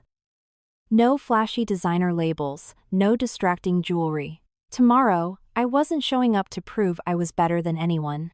I was showing up to reclaim the agency I had misplaced. Before bed, I placed the second ultrasound photo next to the first one on the nightstand, two glossy squares under the lamplight. One from the day I was relegated to a stranger in the ER. One from the day I decided to walk into a boardroom using my full name. I placed my hand on my stomach. Mom's got this. I don't know if the baby could hear me, but I slept soundly. Chicago traffic was heavy the next morning, but we made good time. I sat in the backseat of the Uber, the blue folders resting on my lap. Carter sat up front, occasionally looking back to review the speaking order. His voice was calm and grounded. The Apex Development headquarters was in a sleek, mid-sized glass building in River North. I had been here a few times during our marriage, mostly dropping off dry cleaning or a forgotten briefcase. The receptionist always called me Mrs. Davis and told me to wait on the lobby sofa. Today, when I walked in, the young receptionist checked the guest list, her eyes widening slightly. "Ah, the representative from Sterling Holdings, correct?" I nodded. Yes. The executive boardroom was at the end of the hall. Through the frosted glass, I could see silhouettes. Michael was at the head of the table, his posture rigid. Eleanor sat next to him, wrapped tightly in a cashmere shawl. Her face pale. Greg was pacing near the projector, nervously clicking a remote. Carter tilted his head. "Ready?" I looked down at the hard, cold edge of the blue folder in my hands. "Ready." Carter pushed the door open. The low murmur of conversation instantly died. Michael looked up. His eyes hit me first, then immediately dropped to the files in my hands. Eleanor snapped her head toward the door. Her exhausted face suddenly pulled tight in sheer disbelief. I walked in behind Carter and the auditor, the soft click of my heels barely registering on the carpet. Michael looked terrible. His white shirt was pressed, but his tie was slightly crooked, as if he had dressed in a blind panic. His eyes were bloodshot, filled with a mix of shock, fury, and something bordering on a plea for help. Eleanor sat quietly. Days ago, she had been screaming about her Amex card at a luxury boutique. Today, she was silent. But it wasn't a peaceful silence, it was the silence of a pressure cooker waiting to blow. The bank representative sat on the left, next to the partners from the Horizon and Oakwood projects. Carter placed a folder at my seat. "You're right here." I sat down directly across from Michael, adjusting my cuffs. Inside my bag, the ultrasound photo sat in its private compartment, entirely separated from the corporate carnage on the table. I was carrying two truths into this room. One that everyone was about to face, and one that belonged only to me. Michael spoke first. "Olivia, explain this." No greeting. No, "How are you?" Just the same old commanding tone. The only difference was that instead of our kitchen island, he was barking at me across a mahogany table surrounded by lawyers, bankers, and investors. I looked at him.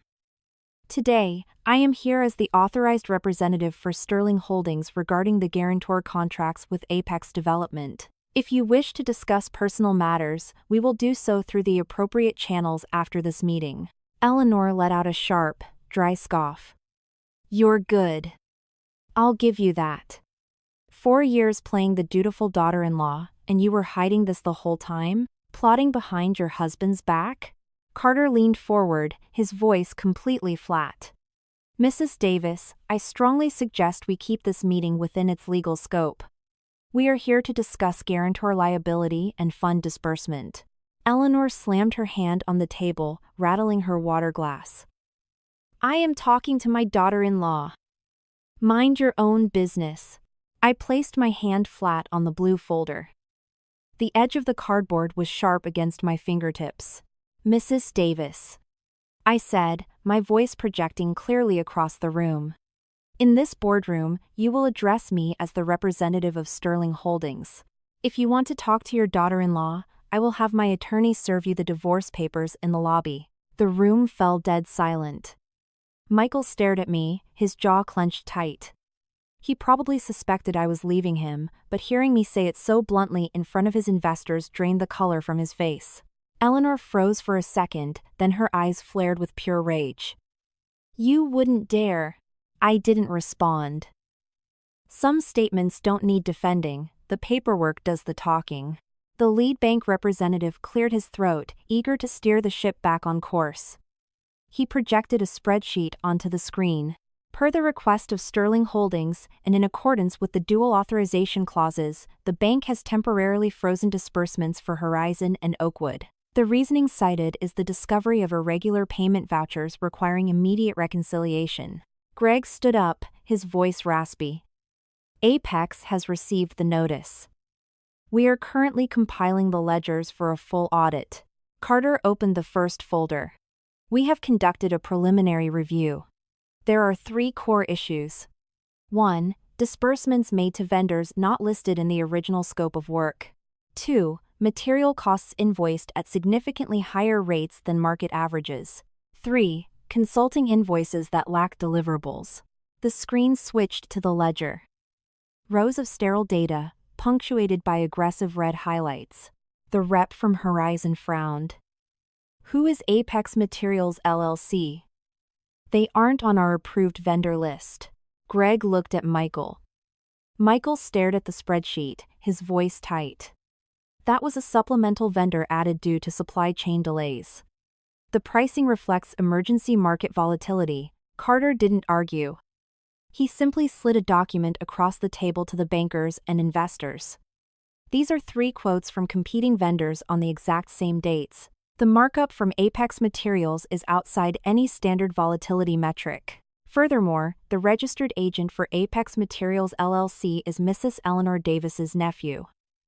This familial conflict of interest was never disclosed in the procurement filings." All eyes in the room snapped to Eleanor. She went pale, but her voice stayed shrill. "So he's my nephew. In construction, you hire people you trust. You're making a mountain out of a molehill." The bankers furiously scribbled in their notepads. The investors whispered to each other. Michael gritted his teeth. "Mom. Stop talking." Eleanor whipped her head around. "You're telling me to shut up? Without me, this company wouldn't even exist." An old, exhausted part of my brain twitched. For years, these family blow-ups ended with me quietly getting up to pour water, clear plates, or whisper soothing words so the house wouldn't burn down. Today, I sat perfectly still. My water glass remained untouched. No one needed me to clean up their mess anymore. Carter moved to the next set of documents. Copies of contracts, wire transfers, and internal approval emails. Michael's signature was on almost all of them. When the consulting fees were displayed, the bank rep asked, "What exactly did this consulting firm deliver?" Greg fumbled. Michael spun a pen between his fingers, a nervous tic I knew well. "Those were handled by accounting. I can't recall every minor line item." Carter looked at him. "Yet the final executive authorization email came directly from your account." Michael dropped the pen and looked directly at me. "Olivia. Are you seriously going to take it this far?" His question pulled the entire room's attention to me. I looked at him, feeling incredibly strange. This was the man I had wanted to run to with my pregnancy news. Now, sitting in this freezing boardroom, he wasn't asking why I was hurt, he was asking why I wouldn't just let him get away with it. "I am not taking it anywhere," I said, my voice low but resolute. "The audit follows the paper trail. The liability follows the signatures." Michael let out a bitter laugh. "You're doing this to get back at me because of Natalie." Eleanor seized the lifeline. "Exactly. You're a jealous, vindictive woman. You couldn't give him a child, and when you saw someone else give him a son, you snapped. And now that you know the baby isn't even his, you're just sitting there gloating, aren't you? Carter opened his mouth to object, but I raised my hand. I opened the third folder. I pulled out the printed screenshots and laid them on the table, sliding them toward the center. The photo of the welcome, the air cake. The text messages from the family group chat. The transcribed voicemails of Eleanor, berating me. The receipt for Natalie's baby gear with Michael's phone number on it. And finally, the photo of the pink slippers sitting on my shoe rack, taken the night I left. The issue with Natalie is a marital dispute. I have more than enough evidence to handle that in divorce court. I don't need to leverage a corporate audit for revenge, I said, looking dead at Eleanor. You once said that if a woman is infertile, she should know her place. Yet a mother who uses fertility to humiliate another woman ultimately put all her pride into a child with zero Davis blood. Eleanor opened her mouth, but no sound came out. Michael stared at the papers on the table. His eyes locked onto the photo of the baby shower in his mother's living room. Perhaps it was the first time he was seeing that event through my eyes. His legal wife was gone, and his mistress was sitting in the center of the room, celebrated by his family, building a fraudulent victory on top of my silence. Why didn't you tell me? Michael asked, his voice dropping to a whisper. If you had told me you had power at Sterling. If you had told me you knew about the accounts. I cut him off. Do I only deserve your basic respect when I have leverage over you? The question landed like a lead weight. Michael fell completely silent. His knuckles turned white on the table. In that split second, I saw him realize that he wasn't the CEO in command, and he wasn't the heroic father rushing into an ER. He was just a man who had disastrously underestimated the one person who had been entirely in his corner without asking for anything in return. But realizing it too late doesn't rewind the clock. I pulled the final manila envelope from my bag and slid it across the table to Michael. There was nothing written on the outside. He stared at it for a few seconds before opening the flap. The executed petition for dissolution of marriage. The room held its breath. Eleanor lunged forward to grab it, but Carter placed his hand firmly over the document. Ma'am, please do not interfere with my client's personal legal filings. Personal? Eleanor shrieked. I don't accept this. She doesn't get to just walk away from this family whenever she feels like it. I looked at her, entirely devoid of fear. My marriage is between Michael and me. You do not have the authority to accept or deny anything. Michael stared at the petition. His eyes traced my signature. A long time passed before he finally spoke. Liv. I was wrong. The apology came so late I didn't even know where to file it. If he had said it in the hospital corridor, I might have cried. If he had said it when I saw the pink slippers, I might have stayed to demand answers. If he had said it before the baby shower, there might have been a sliver of hope. But now, sitting on the table were federal audit notices, a divorce petition, and a room full of people waiting to see who was going to jail. Michael stood up, the legs of his heavy leather chair screeching against the floor. He walked around the table and stopped in front of me. For a second, I thought he was going to explode or sweep the documents off the table like he used to do when he lost control. But he just leaned down, his voice cracking. I know I don't deserve it. But please, give me one chance. We can start over. I'll cut everything off with Natalie. I'll fix the company.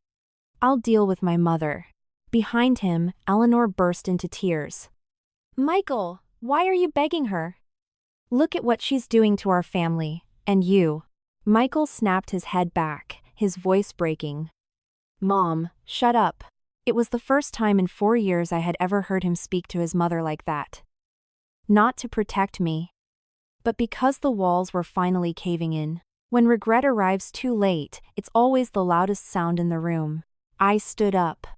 Carter stood up with me, stepping slightly in front of me. Michael, I said. I didn't call him Mike, and I didn't call him my husband. It's too late. Not because I'm still hurting, but because I have completely stopped believing in you. His eyes went red. He reached out, almost grabbing my wrist, but stopped midair. Maybe he remembered we were in a room full of bankers.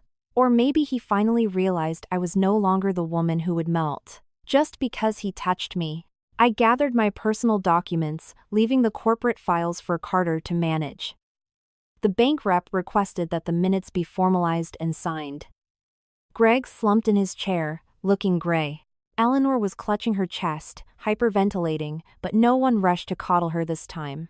The meeting minutes were printed on the spot. The laser printer in the corner hummed methodically. I signed on behalf of Sterling Holdings. Michael signed for Apex. His signature was no longer forceful. The ink trailed off at the end, like a string pulled until it snapped. As I walked toward the door, Michael called out, "Liv."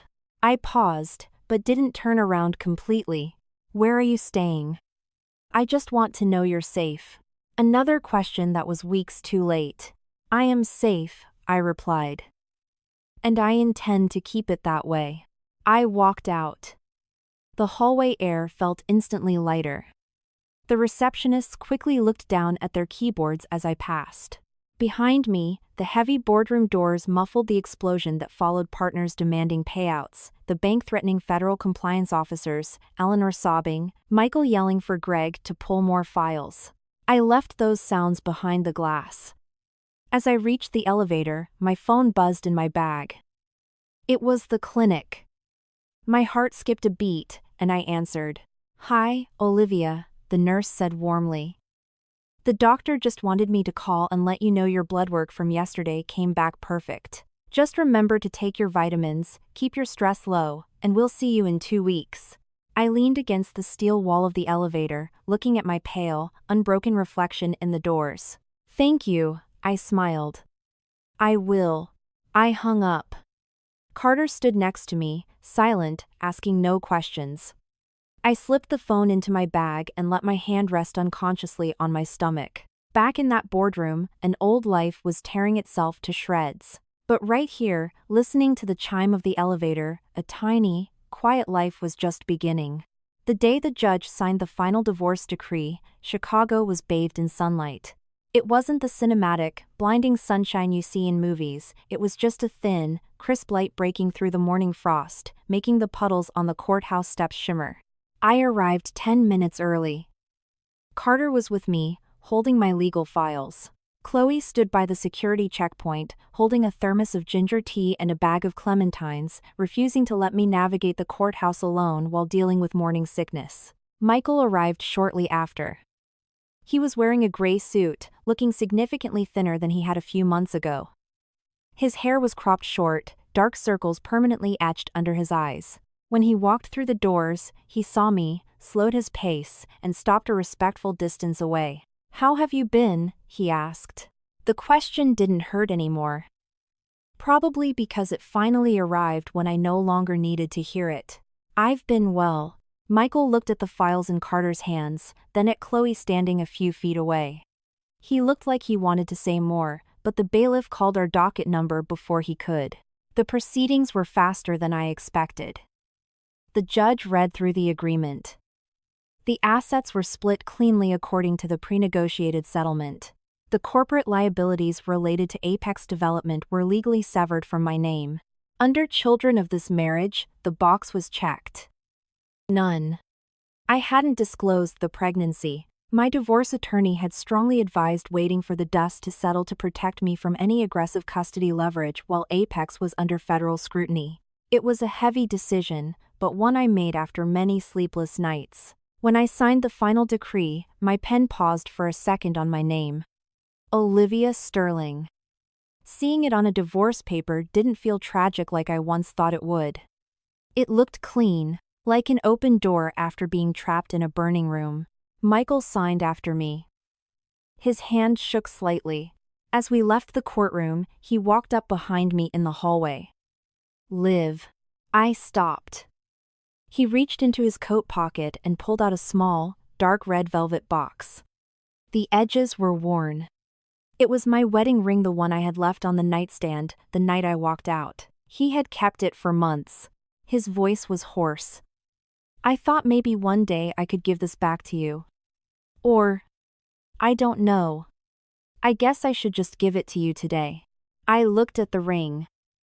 the small diamond halo that had circled my finger for 4 years. It had been with me while I cooked, while I signed contracts, while I sat alone in waiting rooms. It had been on my hand while I scrubbed the baseboards because Eleanor said the house wasn't clean enough. It had witnessed far more than a piece of jewelry ever should. But in the end, it was just a piece of metal. Give it to my attorney. He'll process it with the rest of the asset liquidation, I said.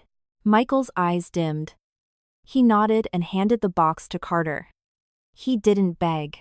Perhaps after everything, he had finally learned that holding on to something too tightly only makes you look pathetic. Outside the courthouse, Chloe shoved the thermos into my hands. It's done. It's finally done. She looked at me for a second, then pulled me into a fierce, clumsy hug. I rested my forehead on her shoulder, smelling her familiar shampoo mixed with the crisp autumn air. I didn't cry. Tears aren't always the only proof of pain. Sometimes, you just want to stand in a long hug to prove to yourself that you survived it. After the divorce, Apex Development went exactly where the audit predicted. The bank handed the file over to federal regulators. The Horizon and Oakwood partners terminated their contracts and sued for damages. The independent auditors confirmed massive misappropriation of funds, shell company invoicing, and undisclosed conflicts of interest. Michael was stripped of his CEO title by the remaining board members before the indictments even came down. I heard the news from Carter one afternoon in my office at Sterling Holdings. He placed the executive summary on my desk without commentary. I scanned the bullet points and closed the folder. Are all my liabilities fully severed? I asked. Yes, Carter said. Whatever happens to Apex doesn't touch you. Sterling also successfully recalled the unexecuted guarantor bonds. Outside my office window, the Chicago skyline stood tall against a clear blue sky. I had returned to Sterling Holdings without a dramatic entrance or applause. I just walked past reception, got my new ID badge, sat at my desk, and opened my emails. That quiet normalcy was worth more than any grand revenge. Occasionally, coworkers would look at me a second longer than necessary. Rumors that I was the ex-wife who triggered the Apex audit had circulated through the corporate grapevine. But Sterling was a place where profits mattered more than gossip. No one asked if I was satisfied with my revenge, no one told me how strong I was. And I preferred it that way. Eleanor, after the collapse of Apex, moved into her younger sister's house in the suburbs. Chloe heard through the family grapevine that she rarely went out anymore. She stopped flaunting her designer bags, stopped bragging about her son, and stopped showing off her heir. In the family group chat, the aunts who had eagerly joined in to mock me went dead silent. None of them ever texted an apology, and I didn't wait for one. Natalie took the baby and left Illinois. The man named Vic refused to take responsibility. Later, someone mentioned seeing her working at a mall makeup counter back in her hometown in Ohio. I heard the gossip and let it drift away. The baby was innocent, and the adults had chosen their own paths. Michael texted me a few times. At first, they were long essays. He told me the company was under investigation, his mother was depressed, and he finally realized what an idiot he had been. Sometimes, he texted at 2 a.m., I keep thinking about the night you put our wedding photo face down. I can't breathe when I think about it. Sometimes, it was just one sentence, I'm sorry. I never replied. Not to punish him, but because there was no point. If his regret was real, that was a burden he had to carry himself. I was no longer obligated to comfort a man who only felt pain when the consequences finally hit him. Eventually, I blocked his number. Everything else went through the lawyers. My life shrank down to concrete, manageable things.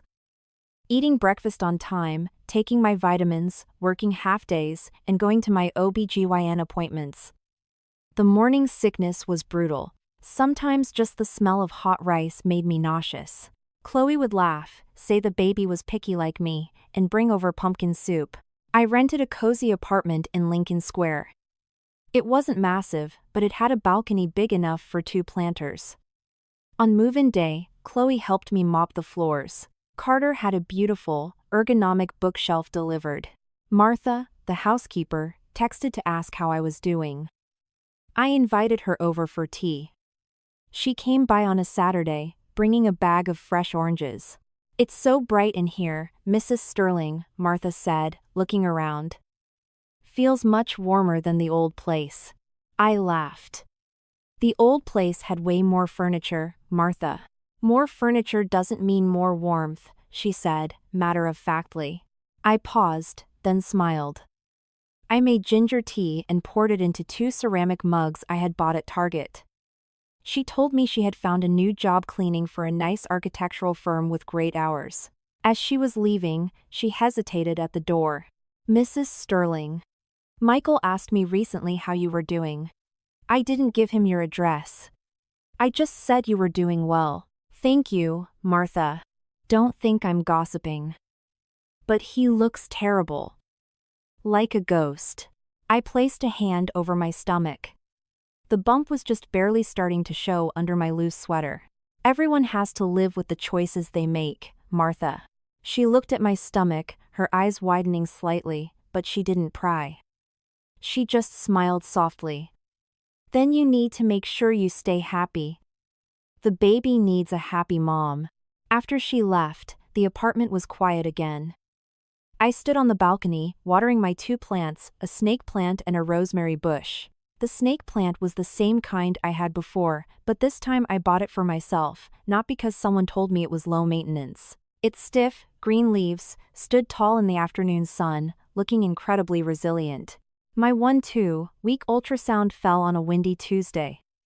Chloe came with me. The hospital was just as crowded as day 1. The blue chairs, the PA system, the smell of antiseptic. I walked past the maternity ER, my footsteps slowing for a fraction of a second. That was where, months ago, Michael had carried Natalie in and shouted, "My wife." Today, the hallway was just as chaotic. A husband was frantically filling out admission forms, a grandmother was holding a baby carrier, a young woman was clutching her stomach in pain. None of them knew that my life had exploded in this very spot, and none of them needed to. Chloe nudged my elbow. "You good?" "I'm good." This time, lying on the exam table, the heartbeat was loud and clear. Thump thump thump thump. The sound washed over me like a wave. The doctor smiled. "Heart rate is perfect. Growth is excellent." I looked at the monitor. The hazy static had formed into a distinct shape. It wasn't a lentil-sized dot anymore. Something inside my chest melted completely, and my hands, which had been gripping the paper gown, relaxed. Chloe turned her face to the wall to wipe her eyes, and I just lay there letting the sound echo through me. Walking out of the hospital, my phone buzzed with a text from an unknown number. I didn't need to save it to know it was Michael. "I heard a rumor you're pregnant. Is the baby?" The text cut off there. Maybe he typed it and deleted the rest. Or maybe he didn't know how to finish the question. I stared at the screen. Chloe saw my face change and asked, "Who is it?" "Nobody important." I deleted the text and blocked the number. There are truths that need to be handled by lawyers, at the right time, with absolute legal protection for the child, not through a frantic text message outside a hospital. When the time was right, my attorney would inform him of his rights. Until then, I was keeping my peace. Stepping out the front doors, the Chicago sun hit my shoulders. A street vendor was selling small bouquets of white daisies and purple asters. Chloe linked her arm through mine. "What do you want to eat?" I thought about it seriously for a second. "I really want a massive bowl of clam chowder and a grilled cheese." "Oh my God, you finally have an appetite." She laughed, pulling me down the sidewalk. "My treat."